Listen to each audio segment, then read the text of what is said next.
There will be no Shang-Chi spoilers on Comic Book Canon! That is right! There will be no spoilers on Comic Book Canon tonight regarding Shang-Chi. I have not seen it. Chris has not seen it. Not sure about you, the audience. I'm super psyched to see it. Chris is super psyched to see it. I know y'all are super psyched to see it. But let's not do any. Let's just not have any spoilers on this show tonight. We'll touch upon Shang-Chi just a little bit, but before we do, I just want to make some observations. 2 improvements to the Canon Cave. As you can see, the Spider-Man picture that I normally had in my old studio, and I got 2 lights right here. 2 lights. All right, that's enough excitement for me because I have somebody else here who's going to bring just as much excitement, if not more. My partner in crime, good friend, and co-host, Christopher. What's up? I got 2 lights, one for the left and one for the right. I got 2 lights. I don't know if you guys know that reference. I don't know it. Phones. Okay. Maybe somebody in the comments. Hey, look, I'm glad that you made some improvements to your room, but I was just wondering if you guys, look, I haven't gone all out 2007 Britney Spears yet, but I really almost thought about shaving my head today. So just bear with me. Hey, if I take it out on you guys, I apologize. Yeah. Honestly, guys, do not worry if it comes to that. Hair grows back. Brittany made a comeback, too, although she's in some unfortunate circumstances right now. That's a whole other subject for a different type of a show. We're not going to get into that tonight. We're going to get into what we all love, what we talk about every Friday night here on this show, Comic Book Canon. That's comic books. Everything relating to comic books. The MCU, the DCEU, Independence, Golden Age, Silver Age, Bronze Age, Copper Age, Modern Age. We're going to get into all of that. Is that right, Chris? I suppose. You're back. But honestly, this is going to change your outlook on life, Chris. Every Friday night does. You feel much better, as do I. Everybody's got a lot of shit going on in this world, but it's great to be able to be here with all you fine people. So here we go, Chris. Let's just jump into the news. We don't have a co-host tonight, but that's going to change next week. We're going to get back into our regular groove with the guest co-host we will announce on Monday. Tonight we have our Fresh from the Comic Shop winner, who's going to win that 9.6. CGC 9.6, that is. X-Men number 4. And it's going to be a great show. It's going to be a great show. Chris, say it's going to be a great show. It's going to be a really great show. Fantastic. Let's get into the news. That's positivity right there, people. We can all use that because the news will start off with some DC news. That is right. DC Fandom 2021. The lineup has been announced, and it's a doozy, people. It's a doozy. Now, it's going to be Saturday, October 16th. It's a one-day event. I believe it was 2 days last year, right, Chris? We covered that. Yep. This year is going to be one-day event. And, man, look at this poster. Chock full of stuff, a whole bunch of stuff. Let's start off with Ann Sarnoff, Chair and Chief Executive Officer of Warner Media Studios and Networks Group. She says, DC Fandom 2020 was the first of its kind global virtual fan experience and showcased every aspect of the DC universe with unprecedented scale and access. This year, we're taking everything that people loved about DC Fandom and supercharging it to super serve fans with even more exclusive first looks, breaking news, in-depth interviews, and insight from the stars and creative teams of their favorite DC content. Now let's get into what we'll see here, guys. Let's get into it. They will tease 6 films. We're going to have a Batman trailer. We're going to have a first look at Black Adam, The Flash, DC League of Super Pets with Dwayne The Rock Johnson voicing Crypto, Aquaman and the Lost Kingdom, Shazam, Fury of the Gods. Okay, that's just the movies right there. WBTV will give looks at Batwoman, The Flash CW, Superman and Lois, Sweet Tooth, a tribute to Supergirl. This will be Supergirl's last season. And DC's Legends of Tomorrow, nearing its 100th episode. They're going to honor that. First looks at Naomi and more from Stargirl. Now, HBO Max will give us a first look at DMZ. Titans Doom Patrol will also have some sort of different looks. I think they've already launched those Season 3. No, Titans Season 3 is launched. Doom Patrol Season 3 is about to launch. They just released a trailer. And we'll get a first look at Peacemaker. And if it's anything like this, the tone is like this, I'm all in, Chris. That's right. I love it. I love it. Look at the Washington State Peacemaker. We got so many questions about this. I loved him in that film, though, Suicide Squad. John Cena did a wonderful job. And guys, doesn't stop there, because we're going to get into comics. They're going to talk about 3 Wonder Woman books, the DC Black Label miniseries Wonder Woman Historia, Nubia and the Amazons, and the graphic novel Wonderful Woman of the World. Also, we'll get news on a variety of animated series and video games. Why am I yelling, Chris? How do you feel? Look, I'm excited because, well, I look at this as in comparison to how I felt last year. Yeah. I think I was more excited last year, but we had a lot of, with the circumstances with 2020 and where we were at, I think we were in a different state of mind as well. Because I think if we had this lineup last year, we would have gone bonkers. Yeah.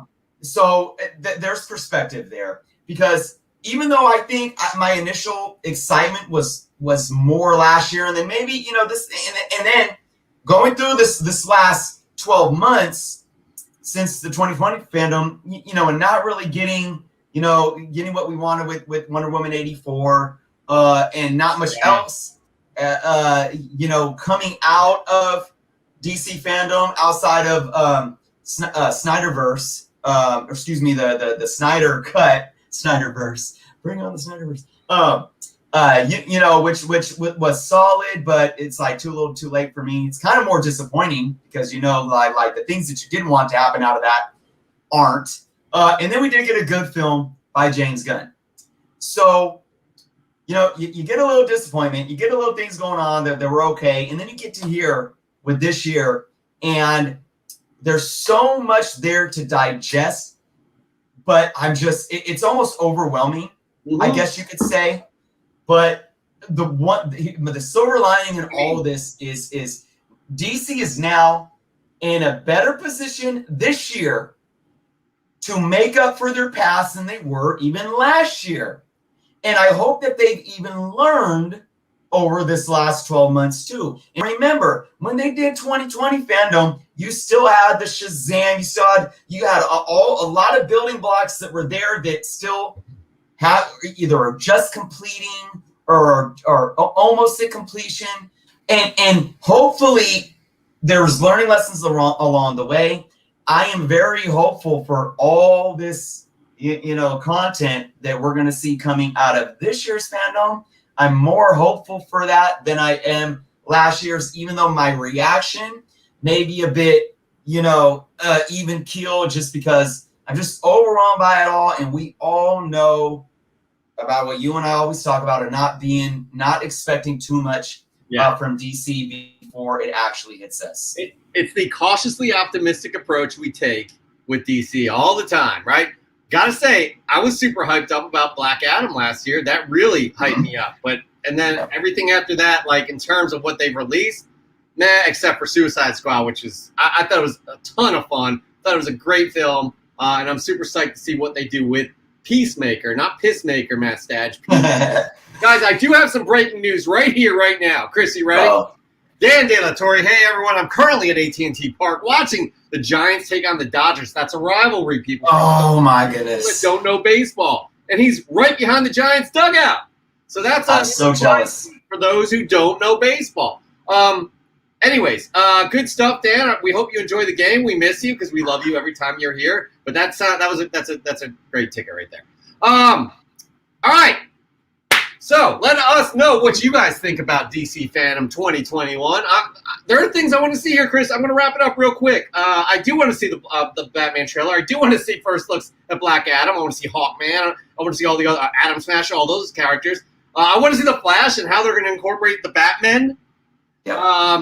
League of Super Pets, I could, whatever. Maybe my daughter will like that, so I'll be into that. Aquaman and the Lost Kingdom, we're going to see some first looks at that. And Shazam, Fury of the Gods. I liked Shazam. I know I get a lot of shit for that. I enjoyed Shazam. So I finally watched that movie.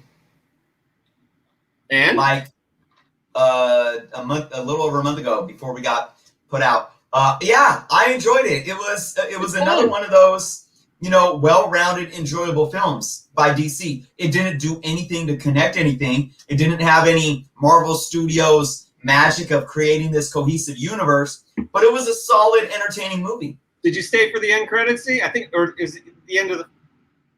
You didn't see literally Superman, except for his head, walked into the cafeteria. Oh, yeah. Well, so come on, man. Come on. No, that's not fair. That's not fair. I think it did move the needle because it was a solid outing by the DCEU, aka. But we don't have anything to connect it with because we've never seen these characters in another film or so. The plan was that they're gonna do Shazam 3, Shazam and Black Adam meet. So we'll see. Hopefully we get that cohesiveness because we all want that. We all want it the way we see it in the comic books. All right. Speaking about the way we see things in the comic books, Chris, you got the next story. What do you got? Venom, guys. First and foremost, we got a rating. Some of you might be, not very happy about a PG-13 Venom rating. I mean, I'm sure it was expected. Anybody thinking that this movie was going to be rated R at this point, I mean, you were just fooling yourself and tightening up your own rope, so to say. But I expected this. I think they're still gonna, make hopefully a decent movie. I don't know, but we got a not only a rating, but we got a poster. So let's show that poster. And hey, I mean, look, I don't know. I'm gonna be honest with you guys. I saw this poster. Scrolling online, and I didn't even pause to look at it. I mean, I'll give it to Sony again. They did a great job on the symbiotes. They did a really great job on the symbiotes, especially with the failure of the Venom in Spider-Man 3, 20 million lifetimes ago. But and Jeff, you and I talked about this. I came out of the first Venom was like, oh well, I was decently entertained because I thought it was going to be horrible. So I'm even more skeptical with this one because I was originally thinking for Venom, how do you introduce Venom without Spider-Man? Okay, it was an entertaining film, but don't call it Venom. Call it like Alien Symbiote or something and now you have Carnage. Well, call it Alien Symbiote in his seed or something. How is this having anything to do with Spider-Man? And that's why I'm praying and I'm hoping that we are finally going to get a real hint. Now, I know there's been Easter eggs dropped. We had the Daily Bugle. We had J. Jonah's son in the first Venom, and we had Jonah in the Daily Bugle show up in Far From Home, and we know that they're in the MCU. So I really need some connectivity. If Sony wants me to be on board with this Venom franchise that they're pushing, you gotta give me, even if I'm not saying it needs to be a Tom Holland cameo, but you gotta give me a little more. You gotta make a good movie. I hope it's good, but you gotta give me something that shows that these characters are gonna interlap. And I know, Jeff, we talked about there's been a lot of conversation and talk between the Sony executives saying, hinting at this continuing to move forward. Everybody says the right things and teases what could happen. You and I are big fans of this guy, right? You and I, this is why I'm in comic books. I love this guy. And I when they announced that there would be a solo Venom film without Spider-Man, that makes no sense. I watched it and I thought it was okay. It was a nice, on a rainy Sunday, go, out of football season or what, when it's not, off season, rainy Sunday, go check it out, but it was bleh, and to be honest, I really hope they don't continue the bleh, because look, this poster, in my opinion as well, who said it here? Anthony Cruz said it best. Wow, I saw this poster early and thought it was fan-made. Yeah, man, it's a whole bunch of shit thrown together. There's nothing, I don't know, it just doesn't do anything for me. The trailer didn't do anything for me. I'm not expecting much. I'm interested to see what Andy Serkis, the director, will bring to the table with this. But guys, I don't know. That's all I have to say. Yeah, he directed the first one too, right? No. I cannot direct the first one. No. Okay. Well, you know what? That gives me a little. I like that guy. I like him. We'll see. It's we'll see. It's coming out next month, which is great. I will see it. I will definitely see it as I do most comic book genre films. There are a few here and there that I have. It's very rare I don't see one, but I will definitely see this, and I'm sure Chris and no further delays. Although there was a lot of talk that this was going to be delayed again. Yeah. I remember seeing a link that by the time I got to it, it was a broken link. So I think somebody may have reported on it prematurely, and then as of right now, no pushbacks on this. Matt Stadge, I hope it flops so I can pick up a few more 361s for I don't hope it flops. I don't. Like, honestly, I love all of the characters that are involved in this film, and am I very venomous towards Venom? I mean, Chris and I show passion. We get pissed when characters that we love are not represented in the ways that they should be on screen. And, that's everybody has an opinion. That's how we feel at certain times. Venom, I thought Tom Hardy was good. I thought it looked great. I did not think it was a good film. So, Matt, we hope you find that newsstand copy of 361. Dan, I don't know how you're commenting here. I don't know how you can actually hear us, but we hope you're enjoying the game as well. All right. So, by the way, it will be released on 10/15, the day before DC Fandom. Interesting, huh? Interesting. All right, moving on, though. Our last piece of news is the box office numbers are in for Thursday night. Shang-Chi did a pretty decent job, Chris. 8.8 million on a Thursday night previews. That's solid because that's the second highest preview during COVID times, behind Black Widow's 13 million and change. So, my thoughts on this, guys. Here it is. As we all know, Shang-Chi did not. It's not getting the same day distribution where it's like Black Widow was in theaters and on Disney Plus. So it's not getting that. So people know that they have to go to the movie theaters to see this. But that being said, they're not all rushing to the movie theaters, and the reason being that we see a difference with Black Widow. That was the first MCU film in almost 2 years. So people were rushing to see it. Also, I think the Delta variant has something to do with this as well. But I think this is optimistic for Shang-Chi in the box office. And I'm probably going to see it in theater on Sunday. Chris, what is your overall feeling, and when do you think you will see it? I'm going to be honest, and I don't want to bring up COVID and all that stuff, but I'm extremely concerned because I mean, I have to state it just for context, but I don't even want to do this. But even the vaccinated are susceptible to COVID now, and the Delta variant, whatever, and it's just it's just not worth it for me, and I don't. I live in a county that I technically, even though I'm only 15 minutes, I'm 15 minutes from downtown Sacramento, but I'm right outside of Sacramento County, and I'm in a county that's considered the Bay Area. My county has the highest incidence rates in all of the Bay Area, and it's by a lot. So if I was to see it, I wouldn't go in my area. I would go probably to, even Sacramento is a bit high in numbers and incidence rates. So I don't know, man. You got a jam. I don't know if theaters are limited seating. I don't think they are. And I'm sure it's a situation where nobody's going to police masks. People are going to be eating popcorn and stuff, and I'm just not comfortable sitting in a melting pot of the possibilities of catching COVID, or my high risk son getting COVID. It's just it's not worth it to me. The only way I might be willing to see it in the theaters at this point is if over the next week or two things calm down, or if I can go to an area that's local to me that has a low amount of cases, and that is, maybe it's one of those theaters with the lounge chairs and they're spread out, and maybe they're limiting capacity or something like that. And maybe we go to a show that's like, I don't know, in the middle of the day or early morning during the week where, I don't know, I work now. Back at work. So I don't know, man.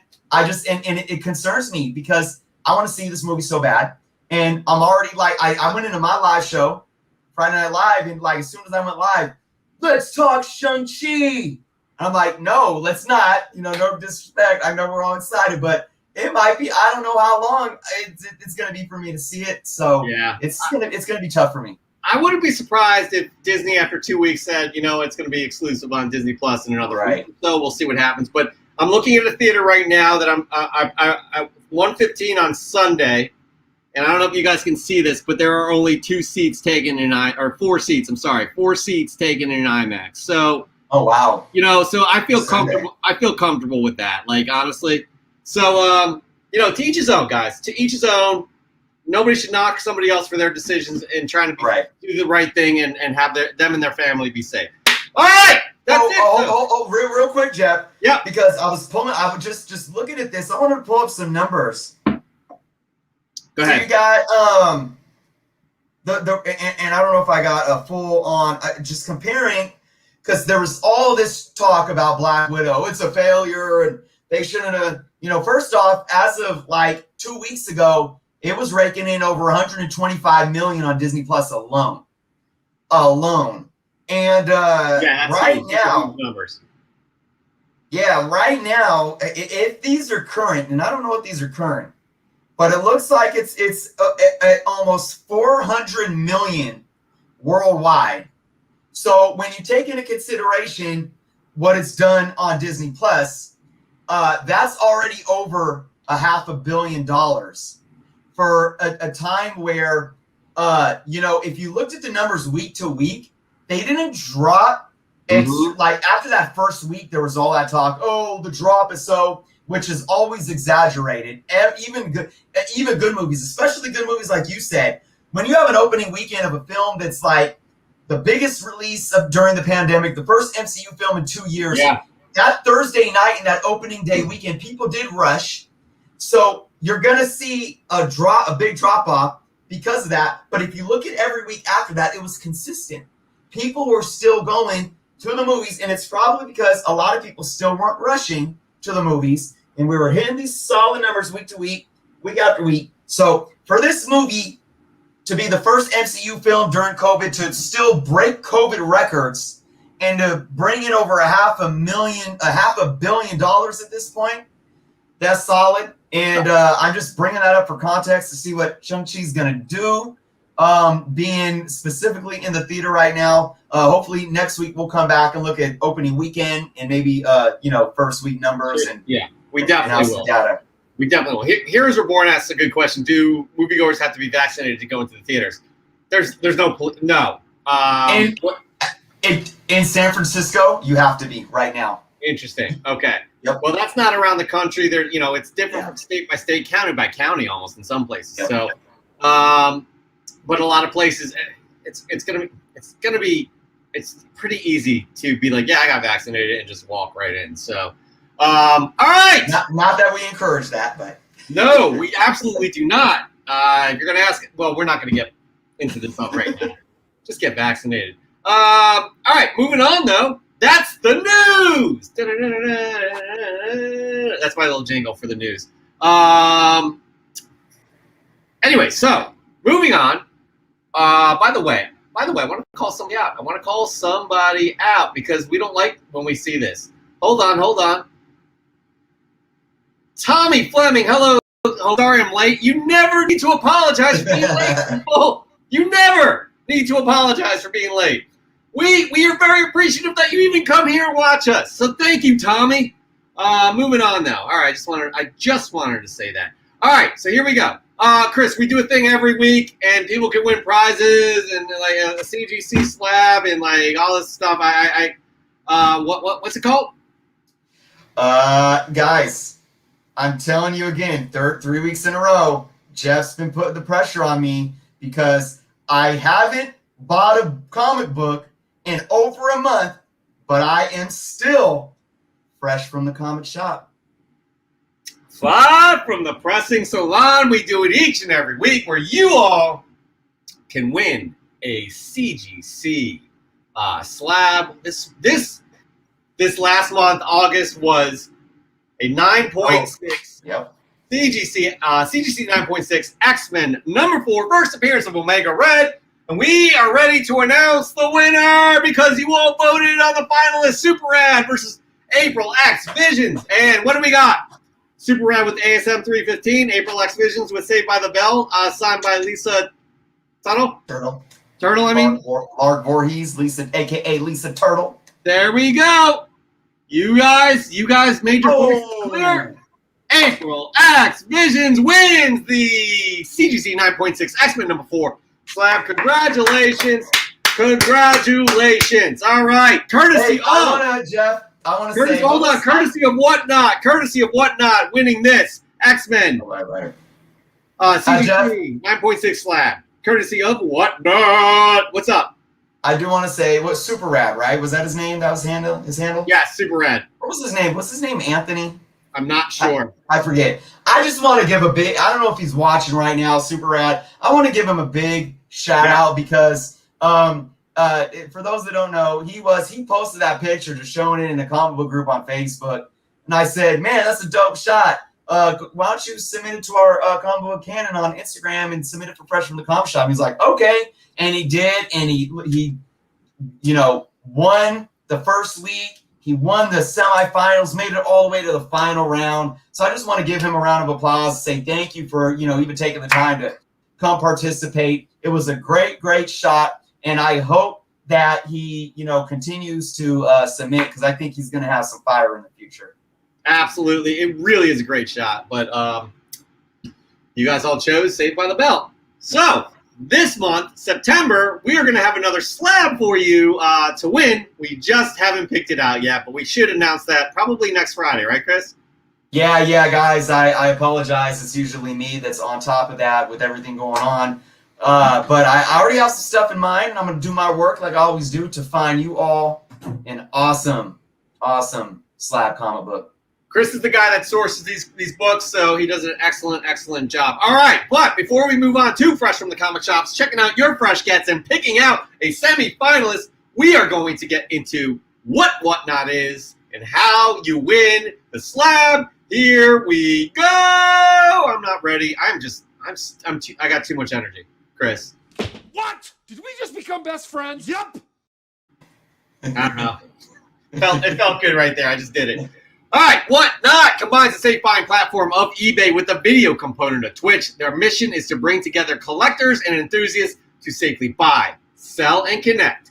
Now, to submit an entry into this contest that you can win a SLAB, courtesy of Whatnot, you must be signed up to Whatnot. The link is below, and with that sign-up, you'll get $3 off your first purchase. You must follow Comic Book Canon on Whatnot. Post a picture of your fresh get on Instagram and tag us at Comic Book Canon. But more importantly, use the hashtag right here, FFTCS. Guys, it's Chris and I, no bullshit. We are not going to push a product we don't believe in. This thing, Whatnot is awesome. And those of you in the audience who have purchased from Whatnot, speak your piece because I'm pretty sure most of you who have experienced it truly enjoy it. Once again, the link is below, but we'll just show it to you right now here. You can't really copy and paste it. It's whatnot.com/invite/Comic Book Canon. All right, but again, tag us at Comic Book Canon on Instagram. More importantly, this right there, that hashtag. You gotta tag it with the hashtag. Yep. Let's just get right into it, Chris, shall we? Just get it right into it. We got a lot of cool stuff. Cool stuff. Here we go. Our first submission here is 360 Comics from Philly, Hulk 141. First, Doc Samson. Talk about a cover with colors that pop. I'm not even sure how a comic from 71 can still look this crisp. No filter either. Do you think we'll see Doc Samson show up in She-Hulk? Fingers crossed. Gotta love it when characters are featured so prominently on the cover of their first appearance. And for that reason, I think this is an undervalued book. Thoughts? He's such a significant secondary character within Marvel. I loved how he was portrayed in the Incredible Hulk. The dude from Modern Family, and I cannot remember his name. I just don't see it happening, Chris. I don't see maybe him coming back as Doc Samson. Maybe not. Somebody else could. Modern, is that a TV show? Modern Family, yeah. It's on ABC. All right. I don't watch TV. You know who played you know who played the character Doc Samson, but trust me, he's a great he's comedic timing on Modern Family, genius. He was also great in Incredible Hulk. We'll leave it at that though. Let's move on to the next submission. Mark Lennocker, I did not forget about you this time. I'm sorry I did the past 2 weeks. From EC Comics, it's Two-Fisted Tales number 30 from 1952. It's actually number 13 because it inherited the run numbering from The Haunt of Fear with issue 18. Classic dramatic war cover by Jack Davis, who's most famous for his Mad magazine work. And indeed, there's a full-page ad for the very first issue of Mad on the inside front cover, featuring character work of many of the artist staff working at EC at the time. Wonderful comic history. Man, Mark, you find some absolute rare gems. And guys, this is one thing we forgot to mention. Mm-hmm. What are we looking for? But by the way, Mark, this is a great submission. What are we looking for Fresh from the Comic Shop? We're looking for presentation, the way you take your picture. Again, we always reference this guy, Comic Ozzy, knocks it out the park with his setup. So again, composing a nice shot. We look for a unique book. The cover could be unique. It could be rare book, or decades-old book like this. Yeah. We're looking for uniqueness within the book. And finally, something that ties to your heartstrings, pulls the heartstrings, something that means something to you, a story. It doesn't have to be all three of these things combined, but certain elements, it helps. And that's what we're looking for from your submissions to move on to a semifinalist, a finalist, and eventually the winner. All right. How to explain that? E. Marvell is up next with Department of Truth, the Doors cover. That is just creepy as all get out. Yeah, it is. That is absolutely creepy. Great submission there, E. Marvell. You always kill it, especially the way you compose your shots. That's looking very good, very good. Next up, we have Marvel Man 616 Comics, a heavy hitter pickup, no pun intended. First appearance of One Punch Man and first appearance of My Hero Academia. This book is a valuable book, but it's not on everybody's radar. And it should be. I do believe there's more media coming from it outside of comic books, so be on the lookout for that. But this is one of those books. It's pretty expensive. My son loves My Hero Academia. Yeah, that book has a lot going for it, and it's pretty pricey.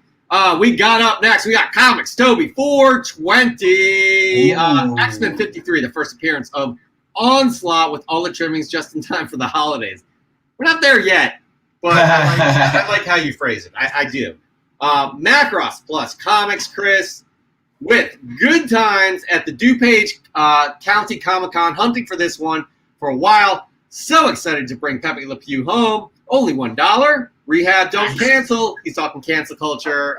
Pepe Le Pew is pretty aggressive towards the ladies and they did not want to include him in Space Jam 2. It's a touchy subject. I understand. Chris, it's your turn. Your first fresh get of the week. What do you got? All right, so I've been having to improvise. I said I haven't bought a comic for over a month, but I'm still keeping it fresh.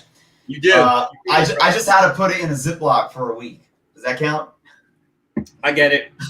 Because I got my books from my July mycomicshop.com order. So I had to pull from that again. Is that okay? Am I going to get in trouble? Wait, what'd you say? You got what? I pulled it from my package that I got a little over a week ago from my Comic Shop.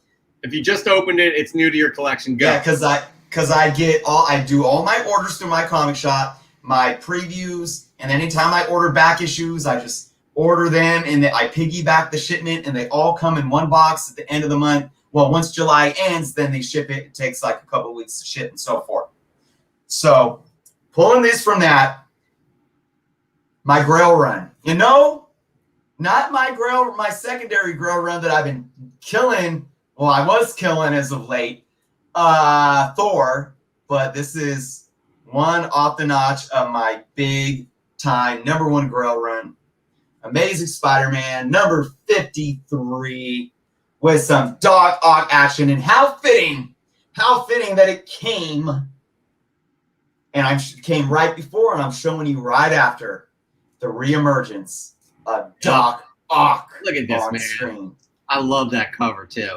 What condition would you say it's in? All right, let's see. We got some decent spine wear. We got some chipping at top, some color breaks. Bottom's decent. I would say this is probably... Well, let's take it out of the bag. If you want me to take another minute before we get to more submissions. First off, it's getting a press. It's absolutely going to benefit from a press. It looks like it has some moisture damage. Look at that. And there's even some staining. So without the staining, I would say that this book, and it's got about a half-inch spine rip. I'd say without the staining, this book could get a 3.5. But with the staining, I'm going to say I don't think it could get more than a 2.5. But it still looks, again, this is another one. Even though a bit of a lower grade, I'll give it a little bit of a press. It still presents extremely well. I mean, if you look at this front cover, it's got a little color break right here. Yeah. And, of course, the stuff around the edges. But it only has that one right here that really color breaks. And you can see the entire cover present well. And that's what matters to me. Listen, man, as Matt Stash says, can't go wrong with any grade from a Silver Age Spidey run. Azores Tiger! Fire. Yep. Absolutely, man. Chris, you are doing a great... And Dan, watch the game, man. Don't get hit by a ball even though you're behind the net. The game starts in 6 minutes, so Dan's just killing time. Oh, my bad. Gosh, I'm on the East Coast here, guys. It's 9:40 right now. So, anyways, moving on. Who do we got next? We have Butler Mike 187. That's right, my first 9.8, and what a book. Love that Deadpool. Yeah, that's a nice 9.8 to have. Guys, I mean, the boat has sailed on this, but if you have an opportunity to get this cover, go for it. Because once they make the official announcement, which Kevin Feige said that Deadpool will be in the MCU, once they make the announcement of the date it's going to be released, what phase it's going to be in, it's going to blow up even further, Chris. Am I wrong? No. Not at all. All right. No. Comic Kong, Something is Killing the Children, number 9, second print. This has been blowing up since the new story arc started. I have not been reading Something is Killing the Children. I know it's a fan favorite. I'm excited that it's getting a media deal.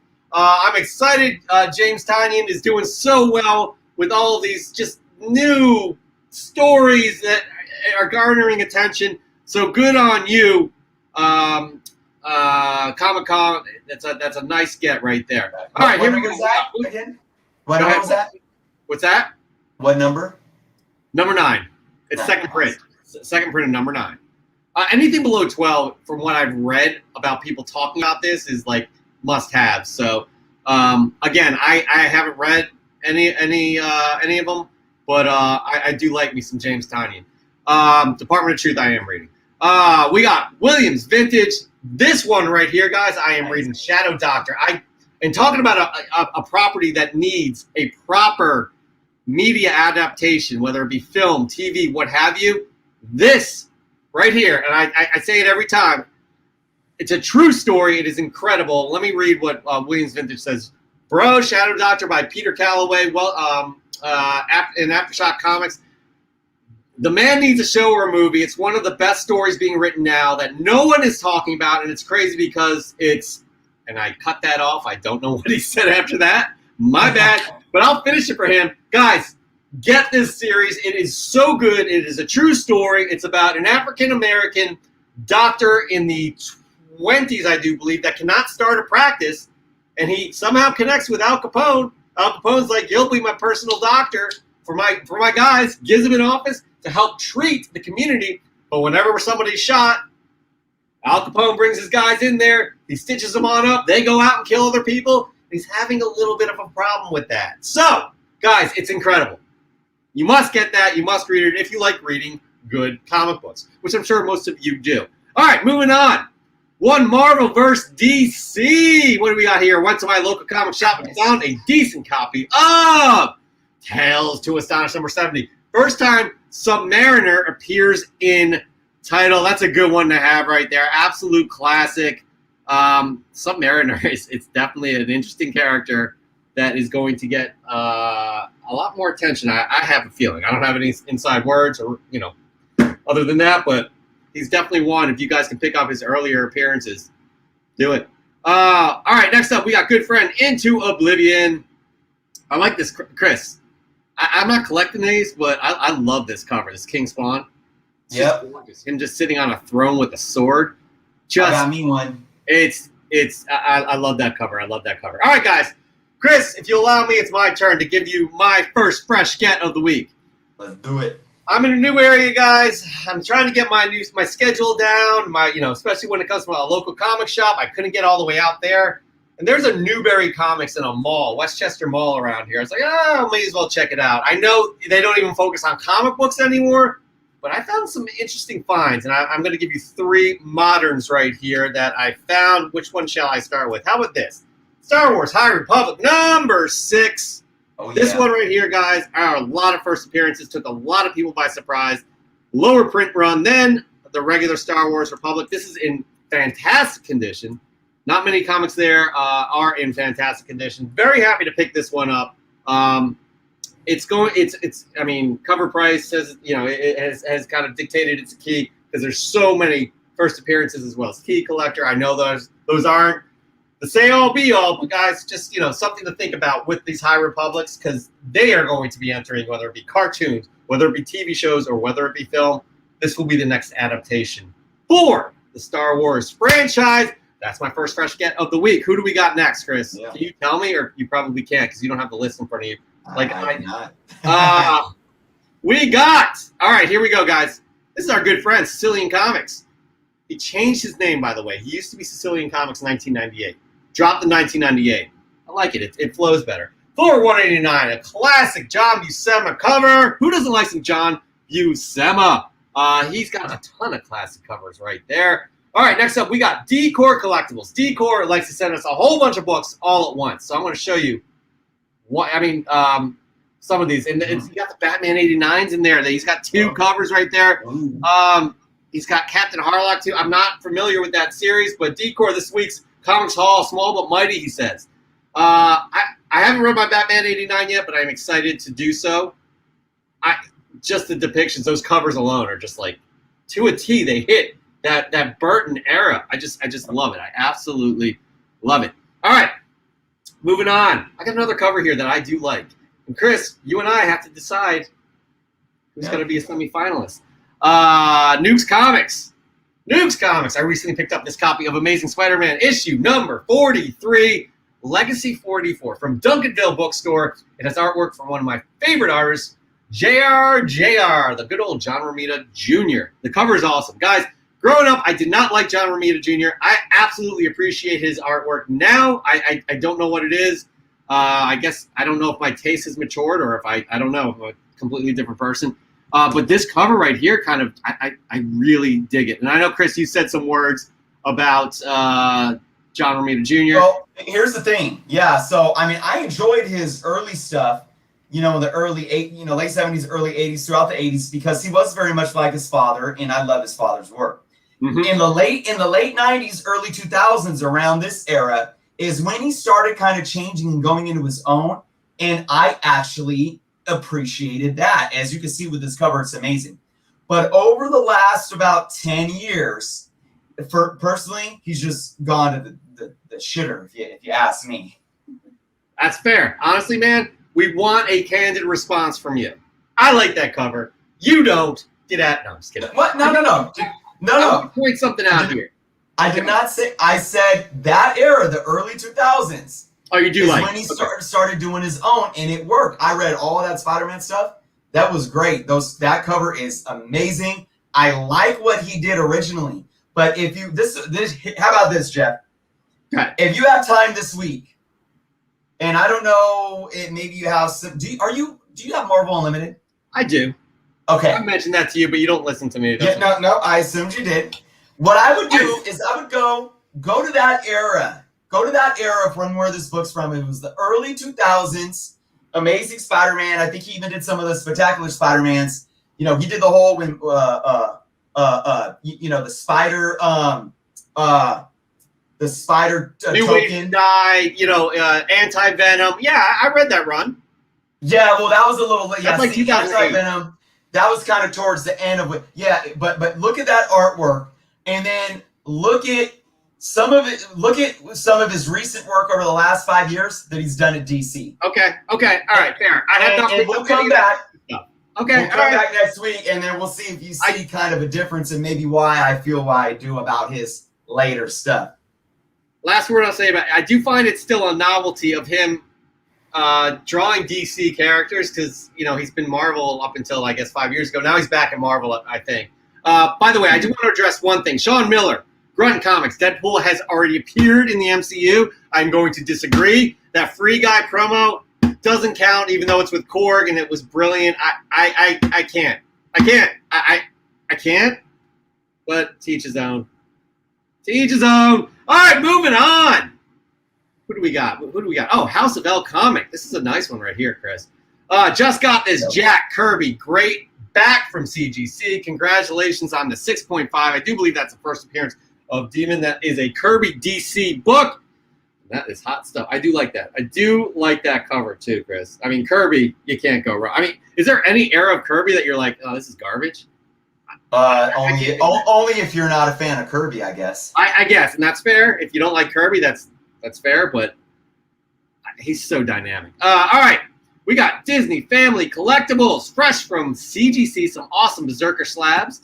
Yes, you do have those awesome Berserker slabs. Good on you. Moving on, all right, guys, I'm excited about this one because we have an explanation. We asked a question to Son of Comics. I don't know why. He's been posting. He's been submitting for months. I don't know if you remember, Chris. First, we'll talk about his book. Oh, yeah. Miles Morales, Spider-Man number 23. I love this cover. I do love this cover. Absolutely. Now, last week, we asked, why do you always put the Red Hulk in every one of your pictures? He said, the Red Hulk is my stamp of approval for a hot book, whether it's for the story or art.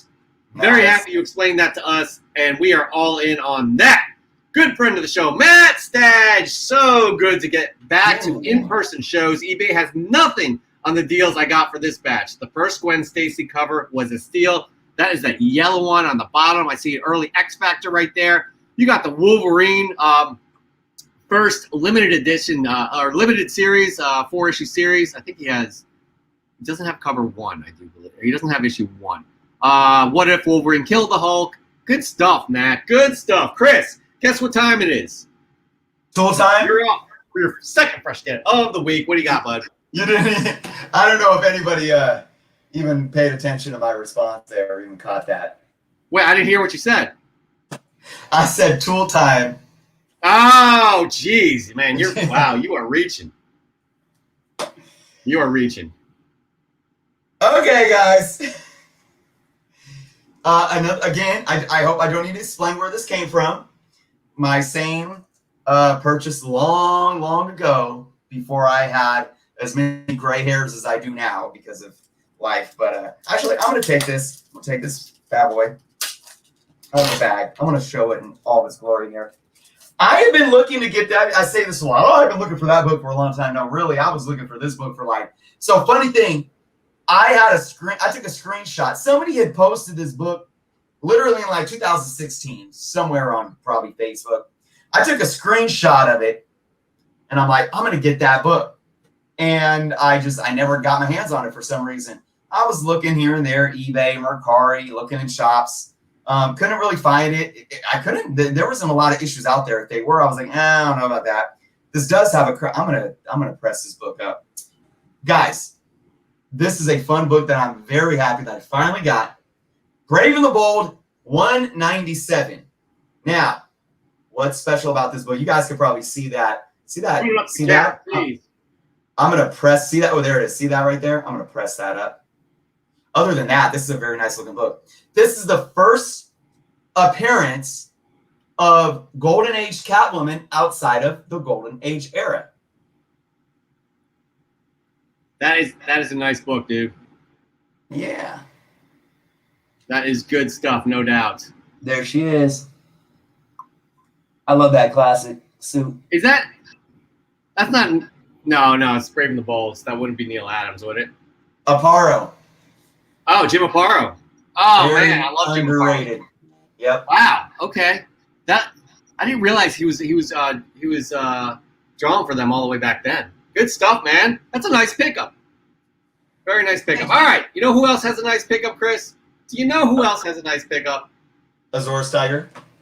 What's that? Oh, he always. It's not at Azores level this week, but it's pretty good. It's still pretty good. All right. All right, we got Mike Dyson. This is Mike Dyson, $20.99. Had to run and do a few errands today, and went by my local comic shop to ask about a certain Stray Dogs variant about to drop, and undecided to. Wow. Okay. This is written without periods, so I'm going on run-on sentences here. No, sorry, Mike Dyson. I don't mean it as a negative here. I'm just trying to. So he wanted to get the Stray Dogs variant that came out, which we'll see in a bit. But he decided to finally take this home.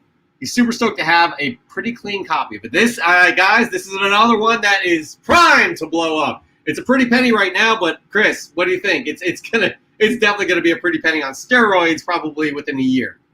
You don't even need to ask me what I think of Warlock books. So much so that I pick him as the winner. Oh! I'm just kidding. I'm sorry. I'm just. Woo! Calling the winner already.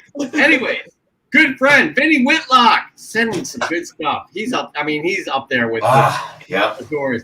My Silver Surfer run from 1 to 10 is now complete, but I had to ask him. I'm like, well, which is the fresh from the comic shop? and his answer is like, I believe number 7. It was the last one I needed and received it in the mail. So he really doesn't know which one it was, but he is. This week, he finally completed his 1 through 10 Silver Surfer run. So good on you. Congratulations on that, Awesome. Vinny. Good stuff as usual. All right, we got Comic Demon. Guys, Chris, do we mention how we like the presentation? Do we mention how we like the presentation? I think so. Yeah. Absolutely. Oh. There it goes. Comic Demon. Conan number 22 is a weird one. I like the story, by the way, too. I don't collect Conan. I don't know much about Conan, but this is interesting. I do know Barry Windsor Smith, and I love his work. Yep. Conan 22 is a weird one. It's a reprint of issue 1, but they had Barry Windsor Smith draw the cover for the next story arc. But the editors lost the story in the mail, so the decision was to reprint and move on. So that's why they reprinted issue number 1, because they lost the story. Yeah. Conan number 23 is Red Sonja's first full appearance. Meanwhile, if you have eyes and have read this book before, you can obviously she's in over 20 panels and introduces herself as Red Sonja. So he's pretty much saying that this is her first full appearance. Yeah. For those that don't know, it's categorized as a cameo. But if you actually read issue 23 and 24, they're basically the same context of appearance. She appears in almost like the same amount of pages and panels. Her involvement is almost exactly the same. It's very, very interesting, the controversy with that one. And it makes it even more controversial because that, what happened with the issue before, with that cover that was pertaining to the story arc that was happening in 23 and 24. So it's crazy. Yeah, that definitely. So that's a first appearance. So, okay. And then Marvel Feature Presents Red Sonja 1 is the first headliner for Red Sonja. Such a badass cover of her kicking ass. You know what kicks ass, Chris? This presentation. That was just phenomenal right there. On top of the information he laid out for us. So good on you. That sticks out to me, guys. Just saying. All right. Our good friend who's at the Giants vs. Dodgers right now. Dan De La Torre, Submariner number 67, where Namor gets his new costume thanks to Reed Richards. I'm expecting Namor to look like this later on as opposed to the green Speedo he wore early on. I don't know. I guess he means later on, potentially in the MCU, but, we're talking. This is a great book. Dan, bring the heat as well. You did a great job. Miguel.g.comics. I was following this lot. Iron Man 161 to 170 on eBay for 2 months because I read them. By the way, this ties into Dan De La Torre. It's a shame he can't hear this right now.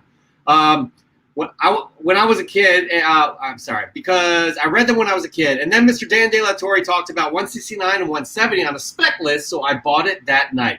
This happens to this happened about 1 month and a half ago. So today the book's finally arrived in the mail, and on IG, Dan puts a picture of Iron Man 170 with Dennis O'Neill's signature. Nice coincidence and a fun example of how we are all part of a big, small world. And you know what else is interesting? That wasn't intentional. Where I put Dan's submission and then Miguel's submission. That's the order they came in. So that's awesome. Good stuff. You know what else is good stuff right here? Nerds Being Geeks. I like this submission. I have this coming my way. I love Phantom Star Killer. It is campy as all get out. So much fun to read, and I'm psyched for this. But as Nerds Being Geeks says, Count Draco, by the way, the title's awesome. Count Draco Knuckle Duster, #1, written by Joseph Smalky and Peter Gorel with art by Joseph Smalky. Another great entry into the Phantom Star Killer universe, this time focusing on the villain Count Draco. I'm psyched to get this. I think I'm waiting for this to come by fresh from the comic shop. These are one-shots that are supporting just like an independent toy run. Phantom Star Killer was awesome. That's all I'll say. All right, moving on. Good friend of the show, Comic Ozzy, celebrating Webhead Wednesday with the real head of the Slinger himself. For the 25th anniversary of Fantastic Four #1, published in November 1961, this is a LCS pickup on New Comic Book Day. Chris, I'm a little bit older than you, but when I was a kid, I was picking all of these covers up. I love the tribute that was going on here. I love these covers, and they're starting to become kind of a collectible. People just enjoy these covers. They did this for every ongoing issue that Marvel had that specific month. So I love that cover. I absolutely love it, 100%. All right, I'm gonna go now, Chris. Is that cool with you? Heck yeah. All right, my second fresh get of the week. Again, this is from Newberry Comics. Very just surprised to find this here. Sith Lordly will be very happy with this one. This is Darth Vader, #6, right there. Excellent cover, but this is the first appearance, I think it's cameo, I'm not sure if it's full, of Ochia Bestoon. Ochia Bestoon killed Rey's parents. That was, I guess, they mentioned that in the last one, Rise of Skywalker. So this is another key book because Ochia Bestoon is playing a part in the Bounty Hunters, War of the Bounty Hunters. So good stuff right here. Very happy to find that one as well. Moving on. You know what? I'm very happy that all of these people found these books too, because we got good friend of the show, Hood Rat Comics, aka Ian, my new comic book day and fresh from the comic book shop from this beautiful Wednesday. He lives in San Diego. It's always a beautiful Wednesday, every Wednesday there. But he's got the fastest smile there. He's got the Star Wars Adventure, which is, it's the first cover appearance of that character right there that I cannot remember. We'll have a Spider-Man. He's got a Luke Cage, and I don't know what that is on the bottom left. But he does pick up some heat. Those are obviously newer books. Iron Man with some rereading. Oh, get at. Hey, I've heard those rereads are hot. Yeah. That's a thing. All right, moving on. Remember when I said we would be talking about stray dogs and that very rare one per shop book? Well, here it is. Neighbor to the North got his hands on one. He's the only one out of our community, close community here, that has gotten this issue. And this is what he says. I may like this series a little bit. By the way, the picture before this was a whole bunch of stray dogs. Those covers are fantastic. I may like the series a little bit, he says, so that's sarcasm. I picked up the one per store gallery book, and I definitely paid FOMO prices for it. I'm not going to be rude and ask him how much he paid, but I'll leave it at that. Right, Chris? Those are going for like $150, I do believe. I can check on cover price once we get done with this segment. But moving on, Neighbor North, congratulations on that. I cannot remember who it was that. Mike Dyson tried to pick that up. He did not. He ended up getting the first the Marvel Comics Presents #1 or Marvel Premiere #1 first appearance of Watlock. First mention of Watlock of the show this week.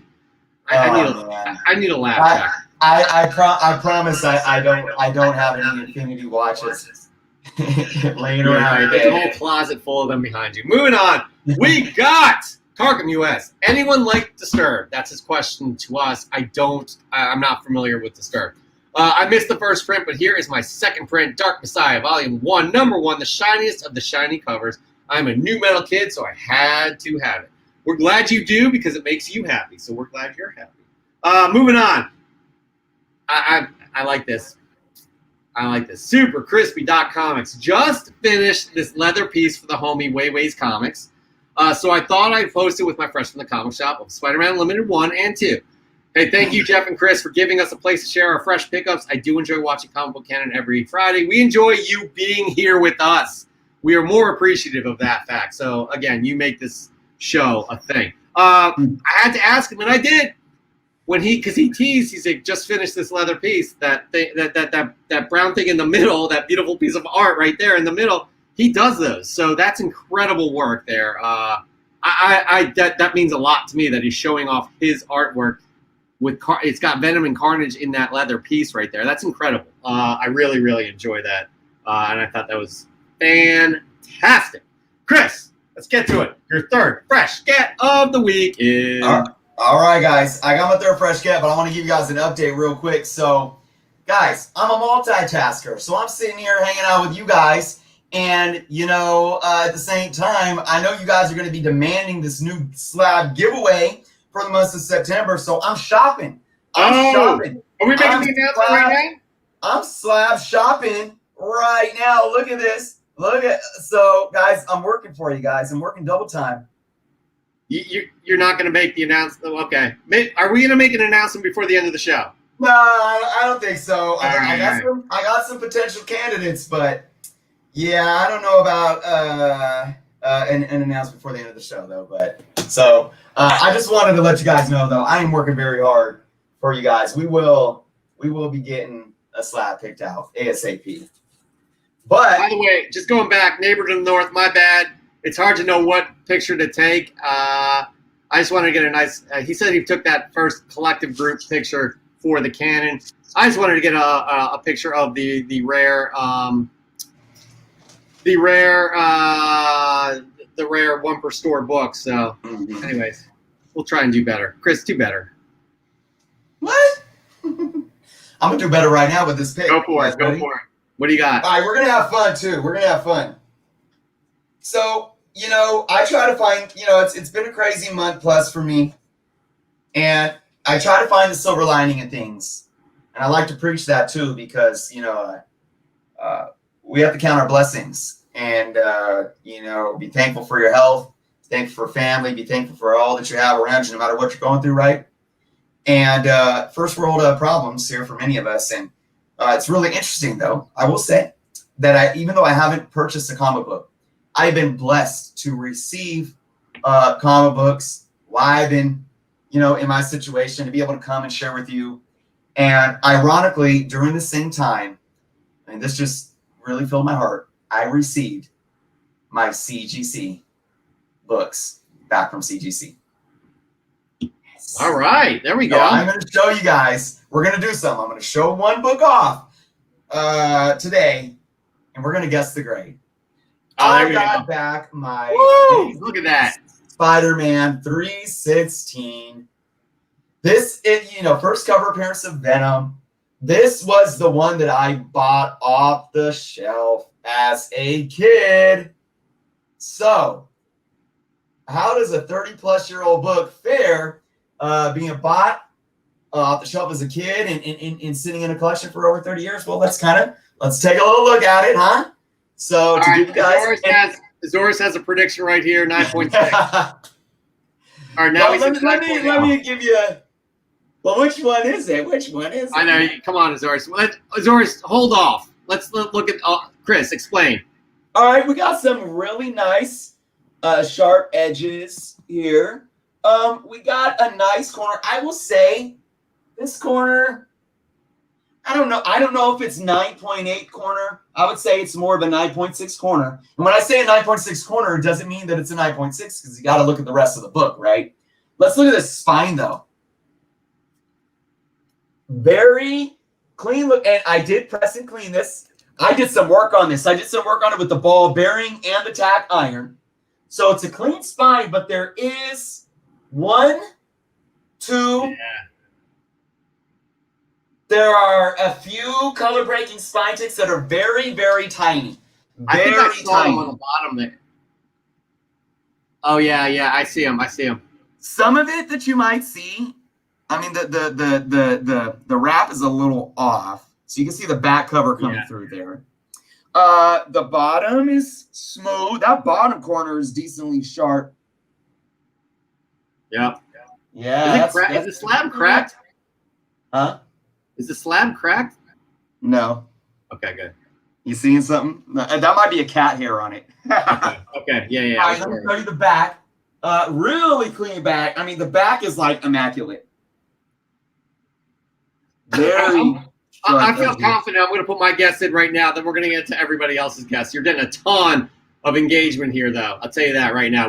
I'm going to say 9.2. We're going to go with Azorus' last guess right there, 9.0. Sean Miller, 9.4. Comic Noob, 9.2. Tommy Fleming, impressed.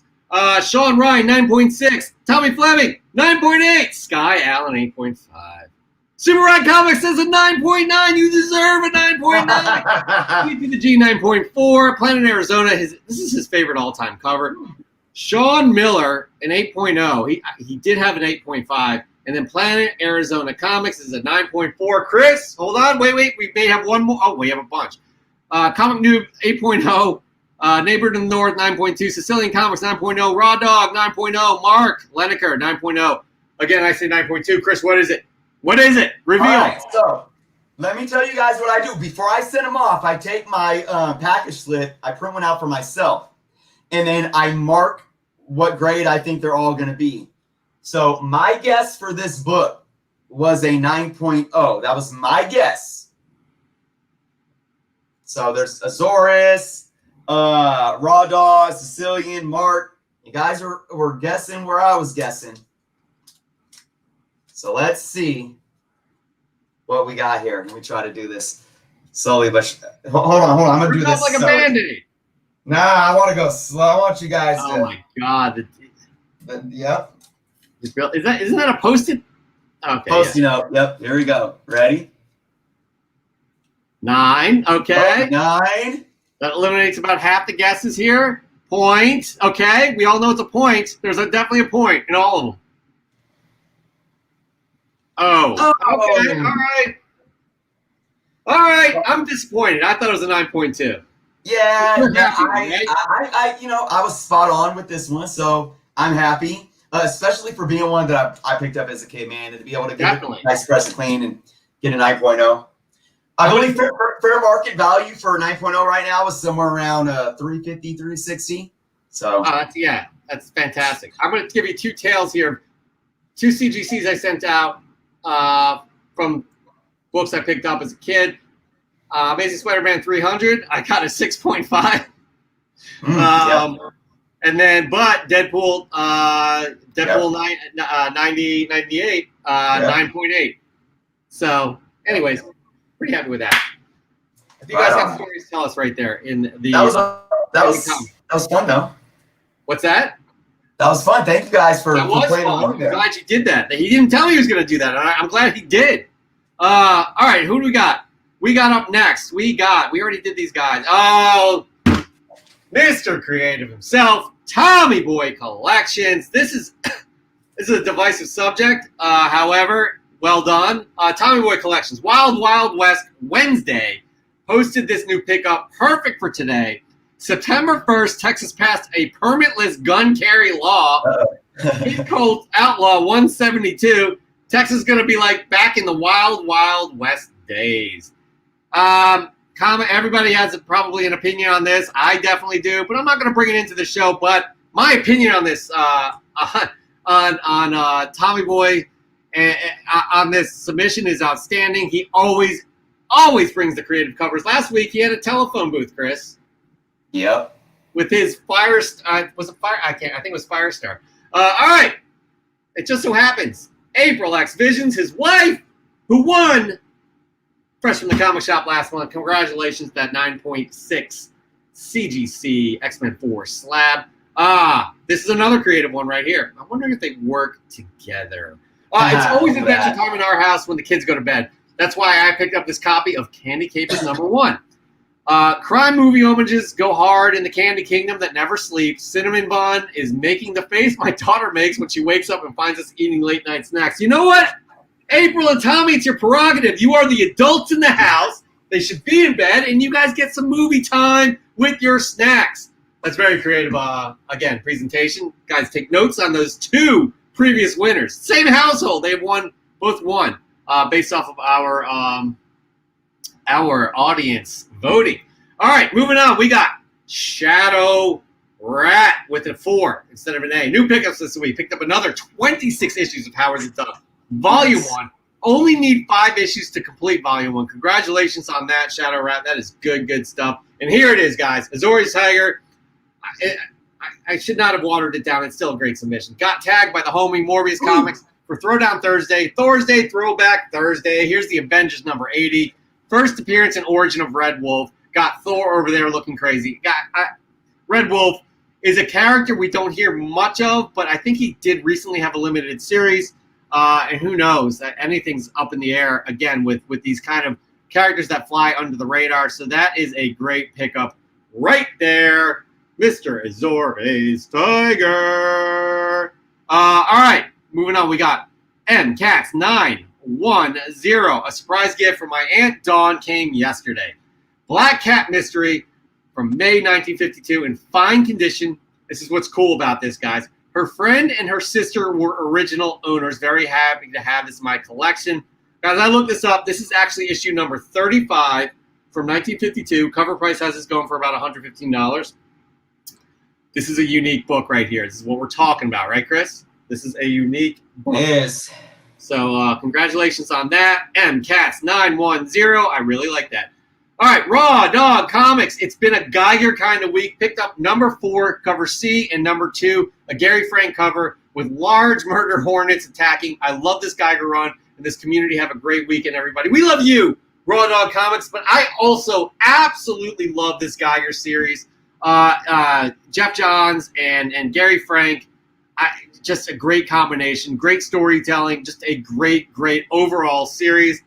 I can't wait for the next issue, which came out, and I don't know why I don't have it in my hands. I guess because I didn't go to my local comic shop that had my books. That makes sense, right, Chris? Yeah.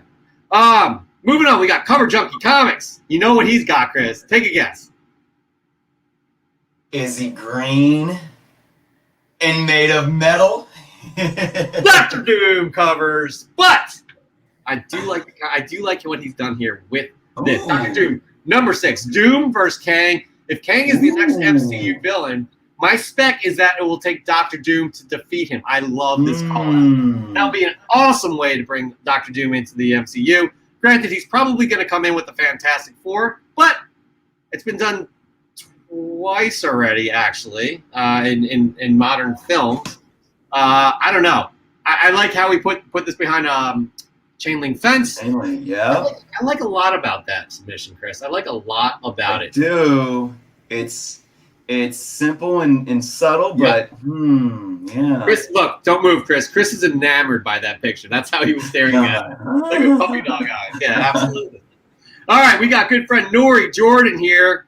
Another week has gone by quickly, but I was able to pick up some more cool Magic comics. And this is the important part, and I am glad to say I remember purchasing these, unlike the last batch of drunken Magic comics I received. I also picked up a nice group of Darkhawk number 1s, which I believe our friend Swagglehouse can appreciate. We're glad you did it sober. That's it. We're glad you remembered. All right, moving on. Mug-Ins Comics. That's right, Mug-Ins Comics. Look at this. Chris is giggling there. Picked up this today at Koi's Comics. So happy to have this key in my collection and the new Teen Titans run finished. Definitely seems to be a gradable comic to me. The first appearance of Deathstroke. That is a big deal right there. Congratulations on that. And our final audience submission is from Hard Knocks Collectibles. It's been a bit since I posted, but life gets busy. Here's a few mail calls with some goodies. First 2 are from Facebook auction, and man, what a deal on those 2. $4. I don't know which ones he's talking about. People who just started watching. The third book is I probably shouldn't have copied it. He got a book from Wars of the Long Box from TiVo, and also the last. Okay, so I think there was a bunch of pictures. I only took one. My bad. But he's got some cool stuff in here. Absolutely, 100%. That is good stuff right there. Hard Knocks Collectibles. All right, and I will close out the submissions for Fresh from the Comic Shop. You got something to say, Chris? Looks like you have a potato in your hand or something. Guys, this is a makeup applier. You know, I'm not gonna lie. I'm in a bathroom, and I just entered. You know, I'm hanging. You know, when I'm not on screen, I'm just hanging out like an audience member, like you guys, as well as multitasking to find your guys' next slab, as well as taking notes to find out who I'm gonna pick. And I'm like, oh, I'm just gonna shave a little, and I said, you got to get back to your place. You're losing it. I'm going crazy. I told you, not yet Britney Spears 2007 yet. I cut myself shaving in the middle of Fresh for the Comic Shop. So I decided to just find some little foundation and makeup applier to kind of, help me out here in front of the camera. But let's see. Where is it? How bad is it? You sure did. You sure did. Boom. Oh my God. All right. Listen, we hope you heal properly. All right. We're going to move on to my last fresh get of the week. Again, Newberry Comics. I was surprised at the books I found there. I don't know what to make of if this is going to happen, but I was happy to pick this one up. This is Werewolf by Night, #1 for cover price. Right, yeah. Oh, yeah. That's a hot book these days. Again, no matter what happens with these rumors about the MCU, nothing confirmed. Am I right, Chris? Nothing confirmed. So purchase these at your own risk. But, hey, I was like, screw it. I'm just going to get it for cover price, you know? So that there ends the submissions for Fresh from the Comic Shop. But you guys all know Chris and I have a job to do. Chris is warming up. I'm just warming up. I'm warming up. Woo! I got two. I got two that are in my head, Chris, that I got two. I have three. Here's the funny thing. I have three, but I forgot one of them. Don't say, why would you say that? I actually was writing them down on my phone, and then it disappeared. And I forgot one of them. I forgot who it was, and I forgot what it was. So I'm not going to pick it because if it was worthy of winning, I wouldn't have forgotten. You're right. Right. You have two, and I have two. I have two. You want me to overlap? All right, I'm gonna say my first one that sticks out to me, and that is Comic King. Yes, that was me too. Okay, so that's one of yours. Yep. Chris, what's the one that sticks out to you? You know, it never gets old. And not only does it never get old, but he just was able to really put something behind it this time. And I'm gonna go with the Doom, our Doom Cover Junkie book from Cover Junkies. I do like this as well, but where I differ from you is MCAT's 910. Oh yeah, that was one too. That wasn't my third one either. So I apologize. You know. I mean, you had me with it for a minute, but I'm completely blanking. So, Chris, here's the deal, though. Here's the deal. We overlapped on one of them. That means we have to go with that one. So, moving on to the semifinals is Comic Demon. All right. Conan and Red Sonja pickups right there. Congratulations, Comic Demon. You will be moving on to the semifinals. You will go up against the winner from next week to move on, see who moves on to the finals. And that right there, everybody, does wrap up Fresh from the Comic Shop. But before we leave, we got to have Chris explain how you win, how you submit, how you do all that stuff, and get a slab from Whatnot. Go for it, Chris. Well, if you have an Instagram. No, I'm just kidding. No. Check this out, guys. All night. Look, for real though. I'm over here working my butt. Let's see. Oh, here's some more coming in. Oh, look at this. We got some signature series coming in. What is it? I don't even know. So, guys, I'm telling you. Ooh. What's up? You guys see what that is right there? Is that Marvel Comics Presents number 72? Yeah, it is. I don't know, guys. What is it, 9.8? Is that a 9.8? It's not a 9.8, though. No? Okay. All right. So, guys, we're going to pick something great, courtesy of Whatnot. First thing you need to do, download the Whatnot app. That link's below.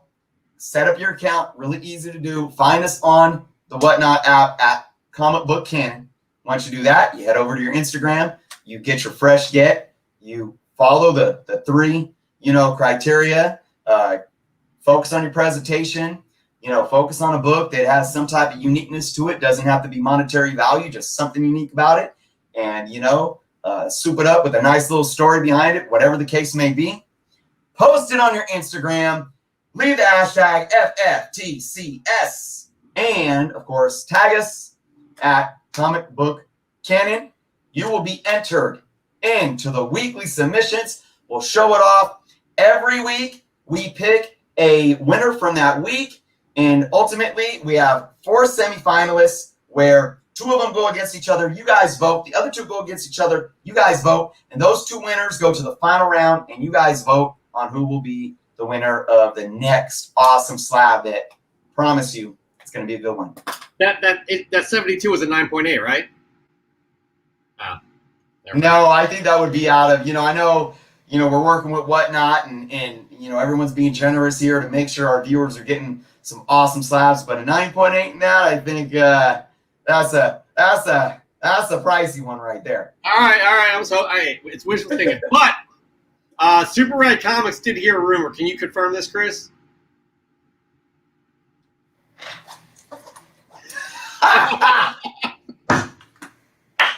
Super rad. Wait, super rad, right? 315 Aquaman submission. That's awesome. Now that he said that, I don't know, he might change my mind. No, I'm just kidding. I was about to say, no, don't do that. Okay, so we're moving on. The next segment, but before we do, Serge Henderson. Jeff, you forgot something. What happened to the Cosmic Minute? I did not forget. We love the Cosmic Minute. Tom Tormey has been super busy this summer.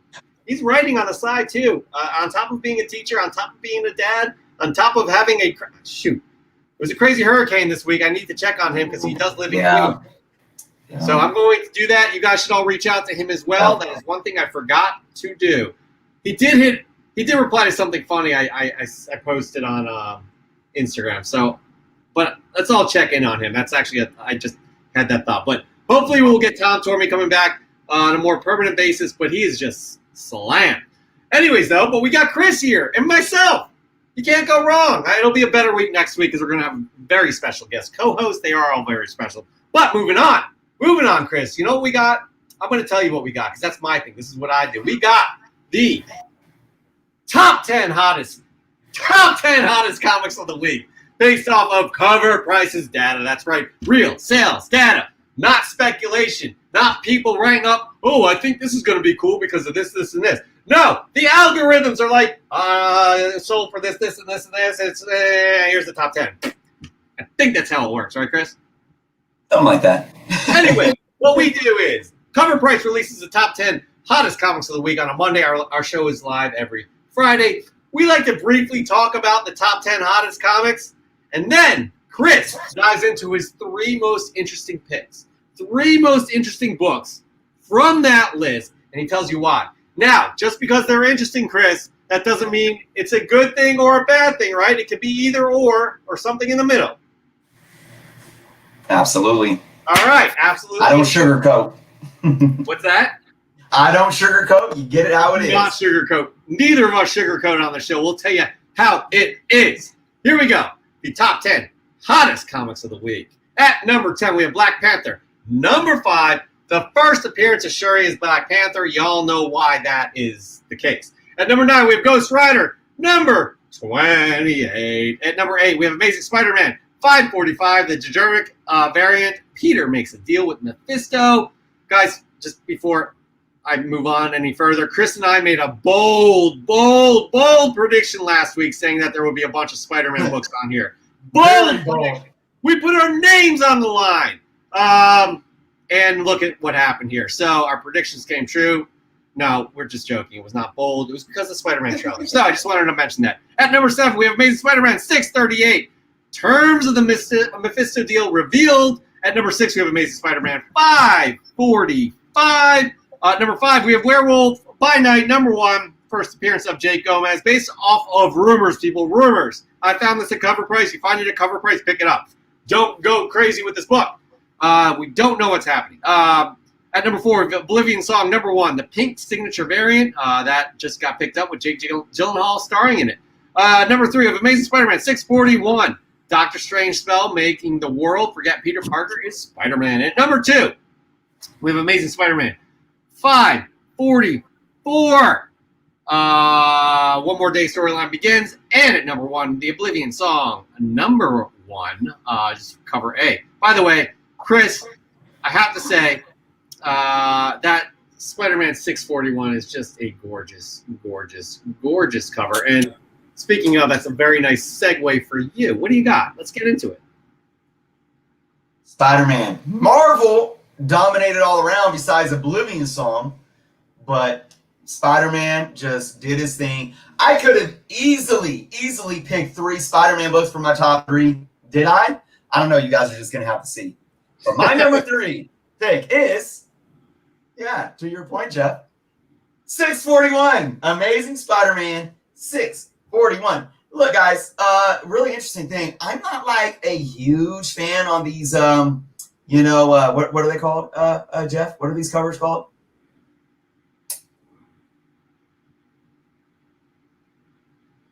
Hello?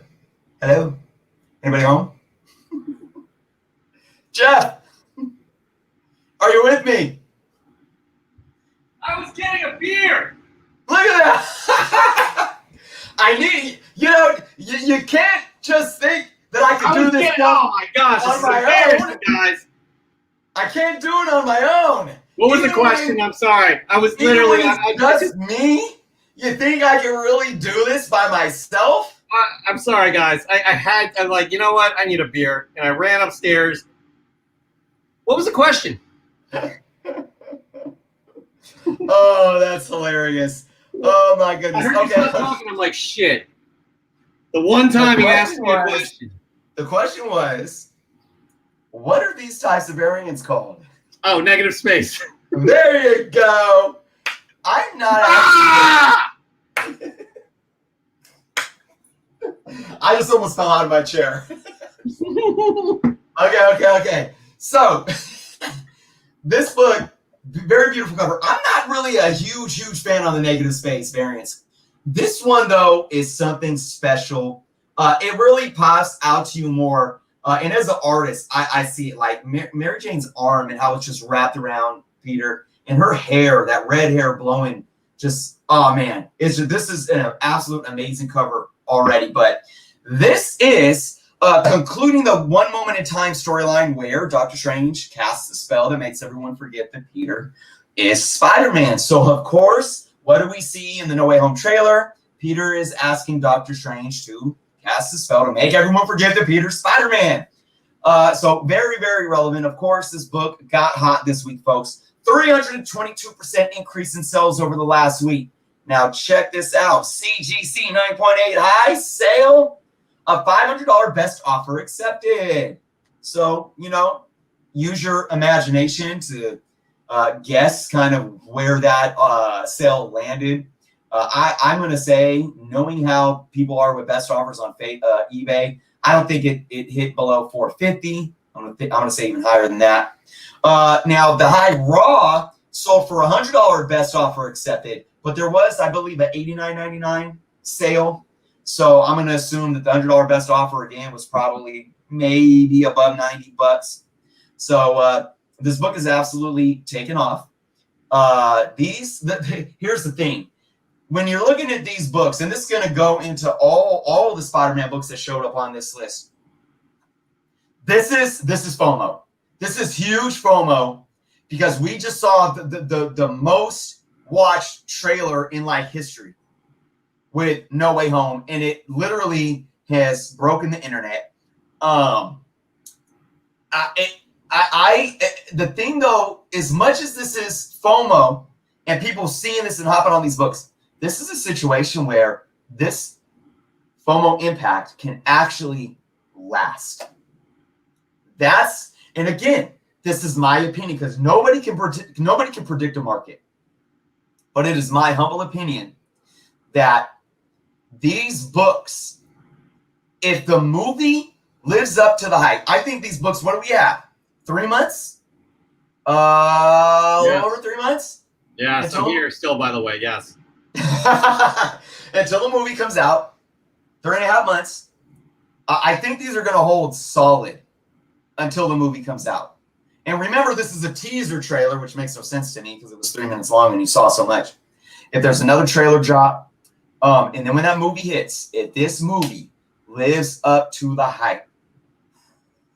So although, and I just did a video about FOMO and how to stay away from bad FOMO, but I addressed in that video how not all FOMO is bad FOMO.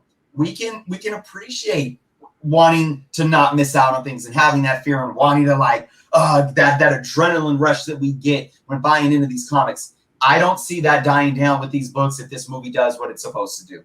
It very well could be very, very a high possibility that these books not only don't cool off, but when the movie hits, they're still going. I agree. I'll tell you Energizer Bunny. I'll tell you what, though. Planet Arizona says it well. I like that cover a lot. I picked that up a year or so ago just for it. Now you were kind of making a comment, from an artist perspective. This cover, to me, it just says so much in an image, right? And it is like they don't want to let go. It just feels like, you know what I mean? It feels like that. It feels so emotional. This cover. Yep. This came out before negative space was a thing in terms of comic books. I feel like this could be one of the earliest negative space books. It just says so much with so little, and I love this cover as well. Regardless of what happens in Spider-Man No Way Home, this cover, it's just fantastic. I think it's better than like a cover like Amazing Spider-Man 55, right? The Gleason cover. I think it's way better. I think this is definitely, in my opinion, it's hard to say a top 10 cover because there's so many amazing covers for Spider-Man. But anyways, all right, that's enough for me. I agree. And you hit the nail on the head. It's definitely an emotional piece. It's a piece of art. Whereas, you look at Gleason and what he did, it's very unique. I don't know if anyone's really done that. Now he's repeating his success, but I don't know if anyone really had done that style. I don't know. And to the point with this book, I don't know if there was a negative space before this. Maybe this started that style. I don't know, but you're right. Negative space, whatever you want to call it, the emotion in that image is there. It's just a stunning. It's almost to me. It's a somber, I don't want to let go because things are going to be different after this, right? Kind of a thing. I'm getting too involved in it. All right, moving on. What is your second most interesting book, Jeff? Give me some tissue. Thank you. What is your second most interesting book of the week? I won't leave. I got my beer here. I'm good. I got my hydro. Guys, am I going to pick all Spider-Man books? Number 2. Amazing Spider-Man 544. Look at that. One more day begins, folks. So one more day, for those that don't know, this is where Peter is faced with possibly losing Aunt May. This is shortly after spoilers for anyone that hasn't read these 14-year-old comic books. Civil War happened. Tony convinced Peter to reveal his identity because of the Registration Act and so forth from Civil War. And because of that, Aunt May took a bullet and she is dying in the hospital. And Spider-Man is going to literally make a deal with the devil to save Aunt May's life. So what's the name of that devil? What's the name of that devil? Oh yeah, I wonder what the name of that devil is. Did he show up in one? No, he didn't show up. Did he show up in Look? No. He's gonna show up in No Way Home. Doctor Strange's Mephisto, right? It's just this Mephisto hype is so hilarious. But that's great. It's great. It's great. So, this is where it all begins. This book saw a 326% increase in sales. This had a CGC 9.8 high sale of $500, sold on August 26th. Get this. 3 days earlier, you know what a high CGC 9.8 sold for? $99. Jeez. $99. In 3 days,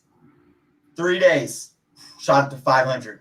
High Raw sold for 59. Okay, so now let's kind of look at what I was just saying, talking about Amazing Spider-Man 641. The same thing goes for this too. Where with the movie, I don't see the hype of these books cooling off until the movie hits. And if the movie delivers, these books can definitely stay hot. But now, Amazing Spider-Man 641 pertains a little more to the actual storyline that we know that's going on in the movie. If Mephisto never shows up, or it could kind of take the eyes off of this one a little bit, but it still correlates, and we know that the MCU doesn't pull specifically from the comics. They'll mix and mash things up and whatnot. So I'm a little more objective with this $500 9.8.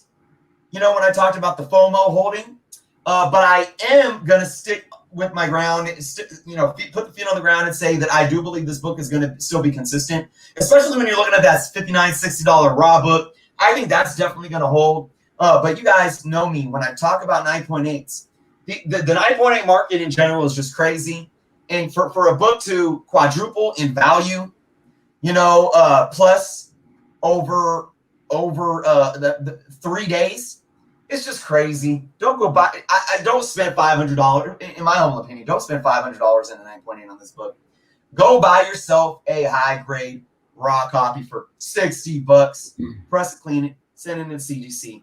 I have a big question mark when it comes to the 9.8 value of this book and what that's going to do on the market. But I think overall, this book is still going to have a lot of eyes on it, especially for just that average raw price. And again, if the movie delivers, I think it's going to hold. Yep, and people are saying I picked up that whole One More Day run for $2 each. Yeah. 2 years ago. That's amazing. By the way, Planet Arizona has a bold prediction here. I'm going to throw a curveball here and say that Doc Strange is really Loki. We saw at the end of the first season of Loki that he was becoming more adept at using magic. Marvel can use him here. I like that. Possibly. Anyways, I like that. I like this analysis here, and I agree. Don't go crazy on these guys, because even if they are a part of the film, they will cool off after the film. That's fact right there. All right, moving on, Chris. What is your third most interesting book of the week?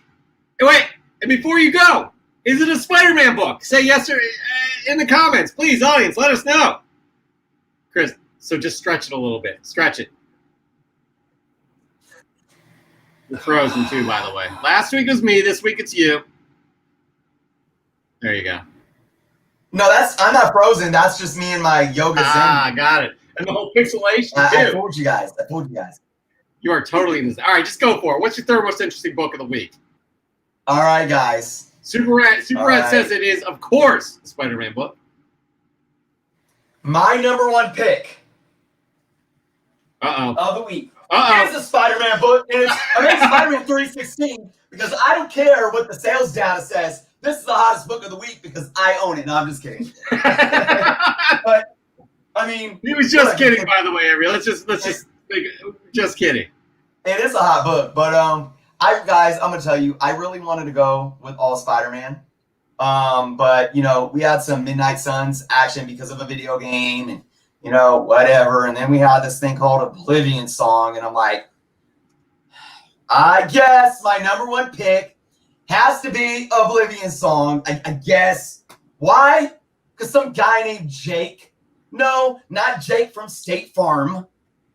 But Jake Gyllenhaal getting cast in the Oblivion Song. So we knew this property was being optioned 3 years ago.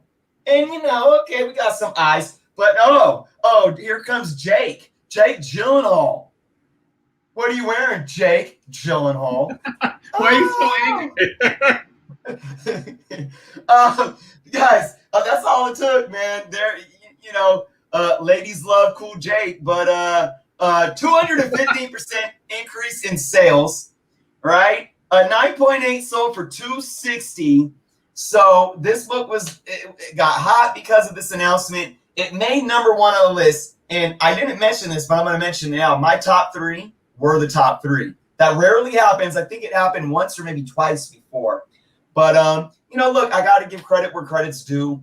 For Oblivion Song, Image might have another home run here with this, and I really hope Jakey comes on board and does his thing. I loved him as Mysterio. He's been a solid actor ever since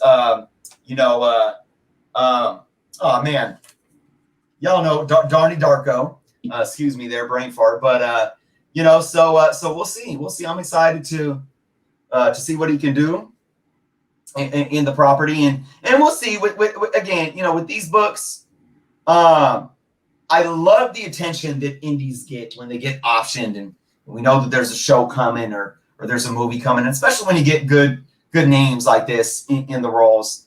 I think it's solid because while so many people want to just focus on, it's just speculators and flippers and all this and FOMO, and it's, it does speak to the fact that the overall totality, the health of the market in totality is solid because independent books are competing with the big two. They're competing with the big two by getting big studios looking at them, or maybe streaming studios looking at them, or streaming properties that then license out to other studios, whatever the case may be.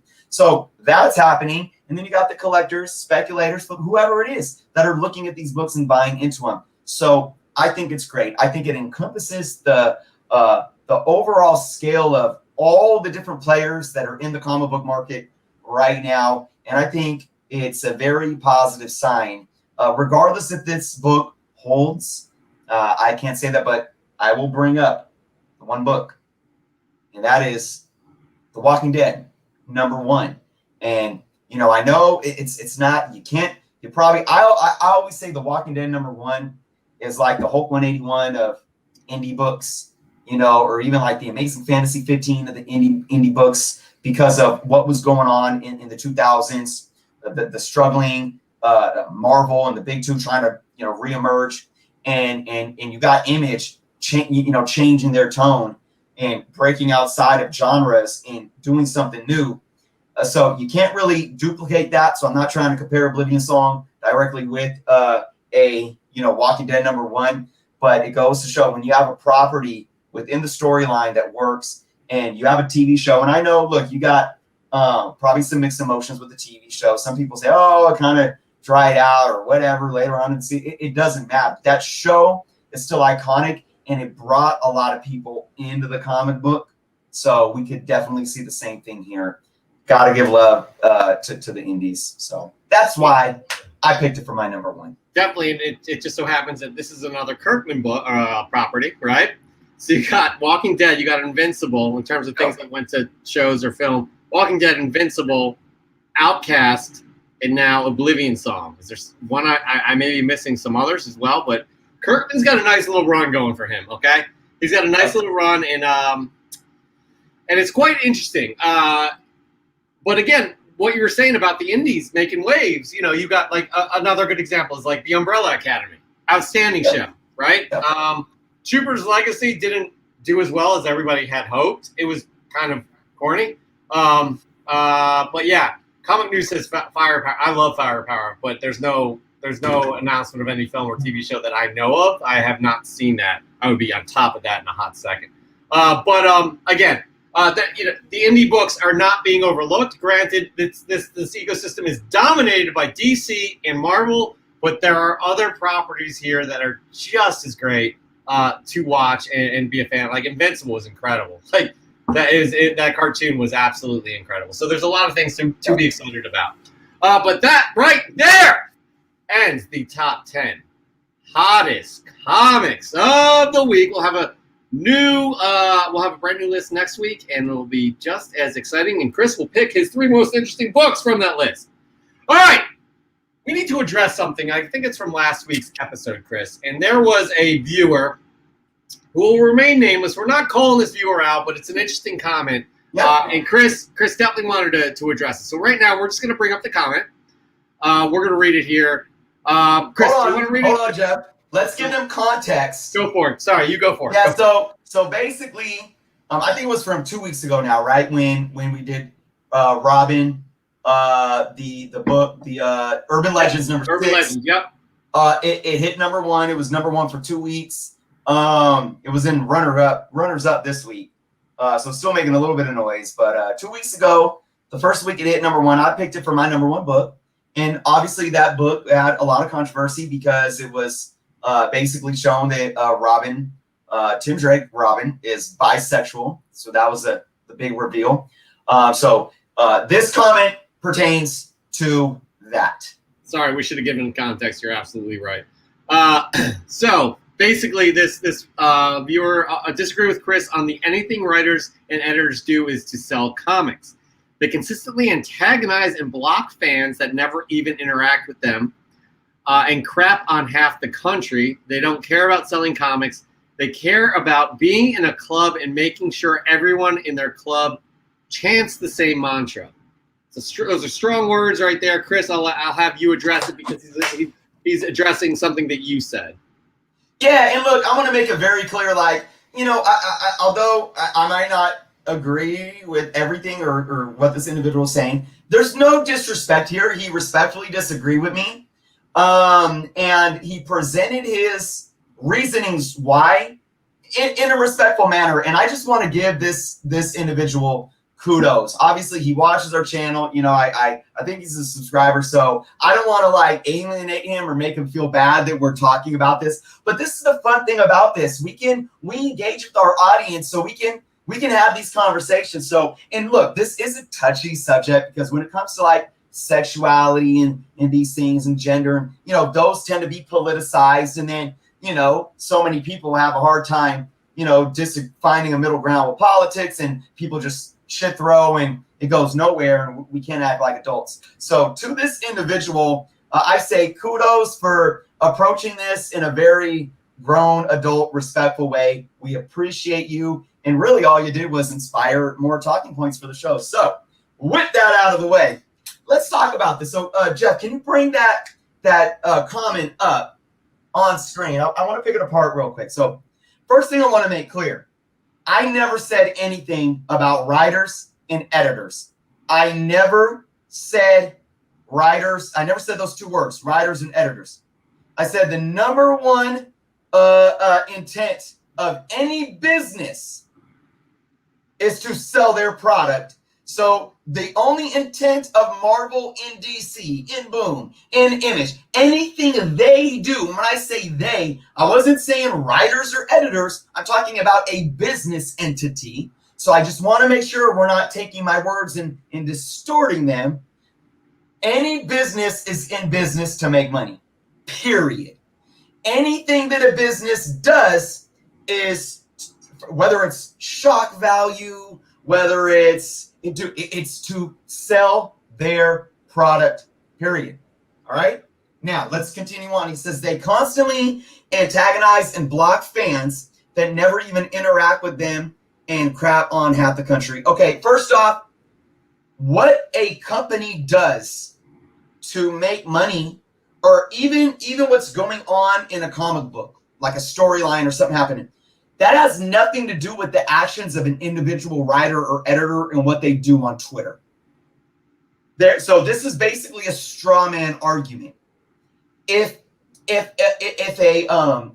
writer does something like introduces a bisexual character in a comic book, and then somebody tags them on Twitter and disagrees with them, and they block them, I don't condone that. You know, I don't want anybody being ugly, and I believe everybody should be able to express their opinion. I will say, I have personally seen some writers act just as nasty as the people that they're pointing a finger at for being nasty. And that's not okay. Even if you think your opinion is valid whether it's a political standpoint or a social standpoint, whatever, human rights standpoint, if you're nasty to somebody, that whether they're being nasty or not, and you're being that nasty right back, you know, and especially if you're using your social media platform to do that, it's just childish and it's counterproductive and it does nothing. So I'm gonna, you know, if that's happening, I don't agree with it. Let's bring that comment back up. So, and he goes on to say they don't care about selling comics. They care about being in a club and making sure everyone is in their club chant the same mantra. Okay, look. Do you guys know what it means to represent the company? Any business that you work for, like there are, and we talked about this on the show. When an actor signs up for a role or a director, that's why James Gunn was fired and then brought back. Because what does the company need to do? They have to protect their their own self-interest based on the culture of their company. So anytime there is an employee that gets hired with the company, what are they supposed to do? They represent that company. So you could go from a McDonald's or a Starbucks or something like that. You represent that company whenever you have their Starbucks hat on or their green Starbucks apron or McDonald's hat, whatever the case may be. And if you do something that doesn't represent the company, you could face the consequences, like being fired or being written up or whatever the case may be. And a lot of companies, you're representing those companies even when you take off the uniform, right? I mean, look at, I didn't even need to give any more examples. So the point I'm trying to make is, if a writer brings in a political standpoint or a social issue like gender or sexuality or race or anything like that, all right?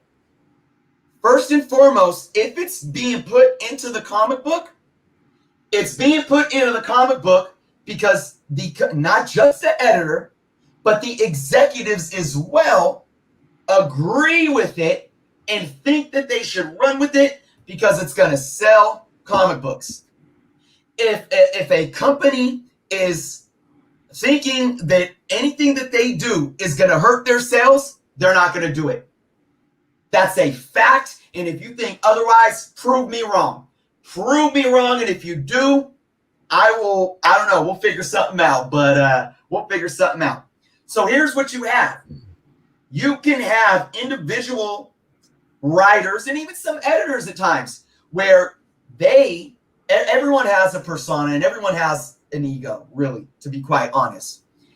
And maybe, just maybe, some of them take the power that they have in their art and in their job as a writer or editor, and they take it to social media and they use it to shove their opinion down other people's throat and do it in a way that's counterproductive. But it's not a representation of the core value of a business, in this case, a comic book publisher. It is not a representation of the goals of the company, because the goals of the company are to make money. Not only to make money, but to maximize revenue. Not only to maximize revenue, but to maximize profits. Revenue is earning. Profits is basically, earnings are one thing, but if this much of your earnings are expenditures, you can cut those expenditures down and your profit can be larger than it was before. All these things are the only thing that these businesses are looking for. So if an editor does that, they're not speaking on behalf of the publisher or why they're doing what they're doing in the comic books. You have to separate those two. You have to. But here's another thing. Let's bring up that comment one more time, because I want to address this piece here where they say they constantly antagonize and block fans, okay, that never even interact with them, and crap this part, and crap on half the country. Here's the thing.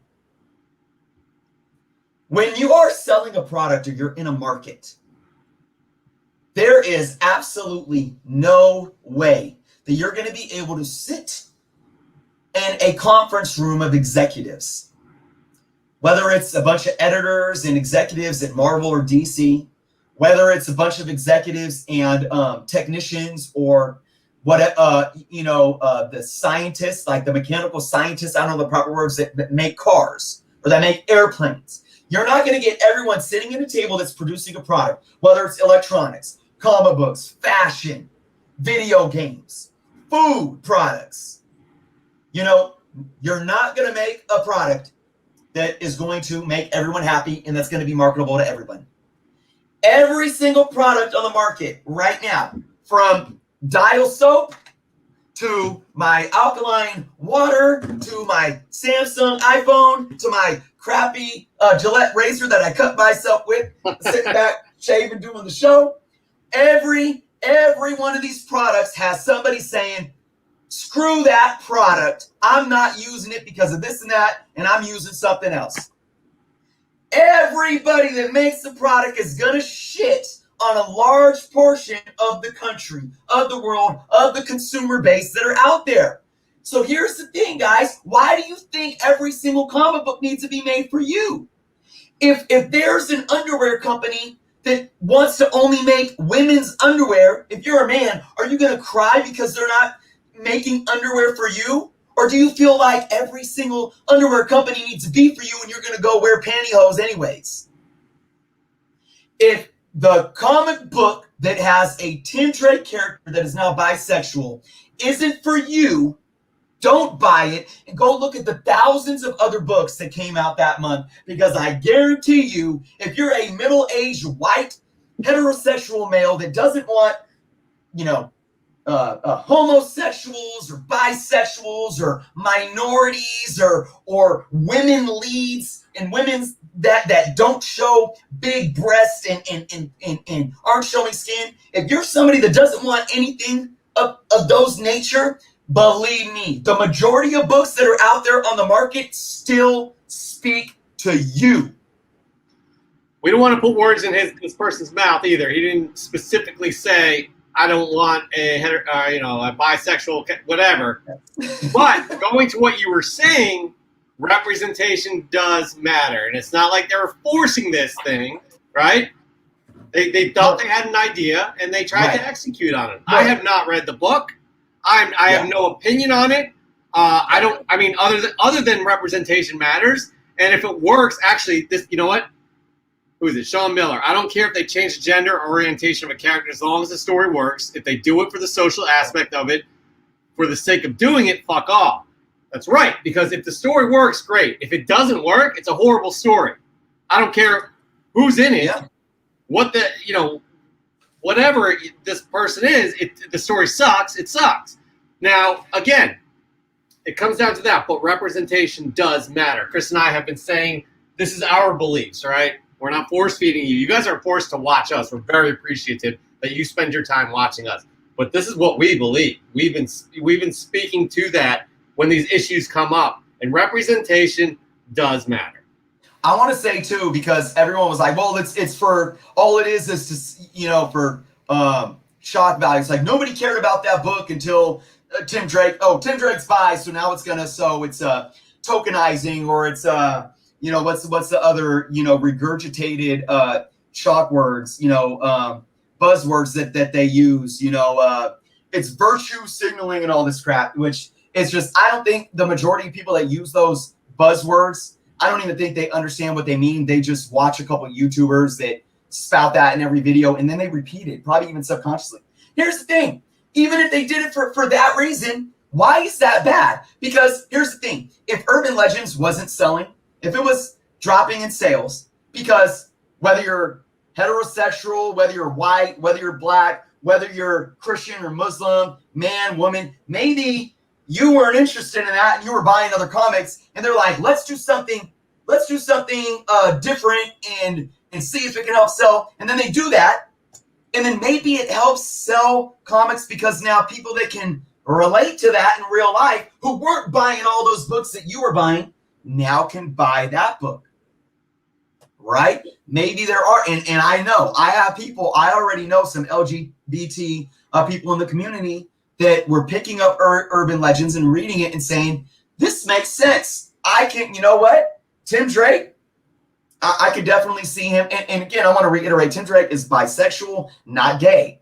Come on, guys. Don't open your minds and be educated here. They are two different things. All right. So, I've already seen the response from some folks out of that community that they're like, I could get behind this work. So, and to your point, Jeff, I did kind of go on a tangent there. And if that individual is watching, that tangent wasn't meant for him though, but it was meant for the larger consensus of, I think, how a lot of people think and read into these things. And I had to clarify those things. I really did. Not every single comic book that comes out is made for you. So stop feeling entitled. I know we all want to get entitled, even myself, because we love comic books so much, but you're not going to like them all. They're not going to be all marketed for you. It's perfectly freaking fine. I love music, but I don't need to go to there's not even record stores anymore, but like a Sam Goody, who knows about Sam Goody? Like, I'm not going to go to a record store and buy a Backstreet Boys album just because I think that all music needs to speak to me. Hell no, that crap is garbage. But am I going to sit here and throw a fit and say the Backstreet Boys it's just a gimmick, or it's just virtue signaling and it's ruining music? And, it's like, come on, man, like, give it a break. Chill, collect what you enjoy, whether it's the art, the stories, the characters, and just do you and let other people have their characters. If anybody is on the internet and on social media being ugly, no matter what their opinions are, no matter what their political beliefs are, their religion or the color of their skin, no matter if they're an editor or a writer or, just some random comic book lover that's in a chat or in a comment section, if anybody is ugly to other people, that is wrong and that should never happen. But those actions do not speak for the business decisions of a multi-billion dollar company. Absolutely. I just want to share this right now too. It's worth pointing out. Never mind, I can't share the screen, but basically, the sales for this issue here, Urban Legends number 6, I mean, today there was one that was sold for $35 still. So it's still going for a premium. Yep. You know what I mean? Yep. We're talking just September alone. The lowest, there's been, I would say 1, 2, 3, 4, 5, 6.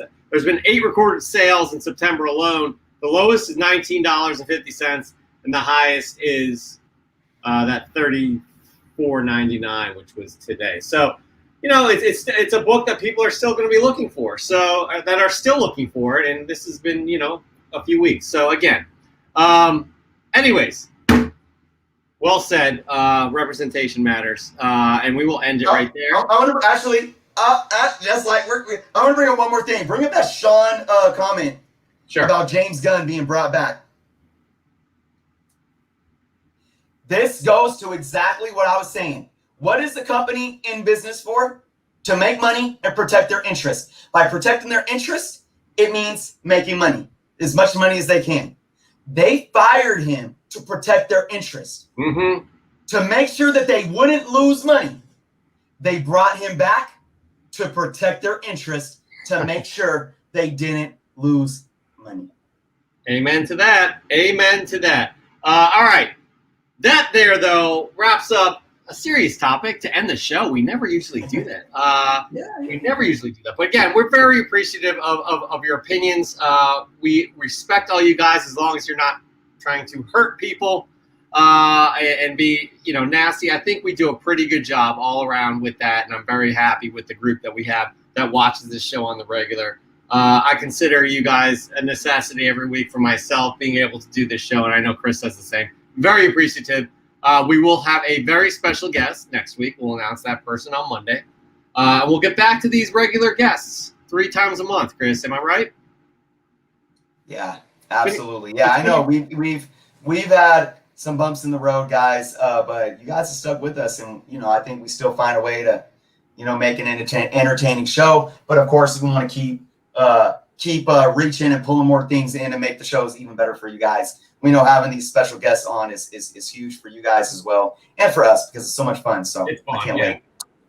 Again, it's been a rough month for both of us. It's been a lot going on, but again, we're getting back to being in the groove. Hopefully, Chris will be his home base in the next couple weeks, and you'll start seeing a familiar comic book canon, I think, moving forward. But again, thank you so much. We'll be back again next week.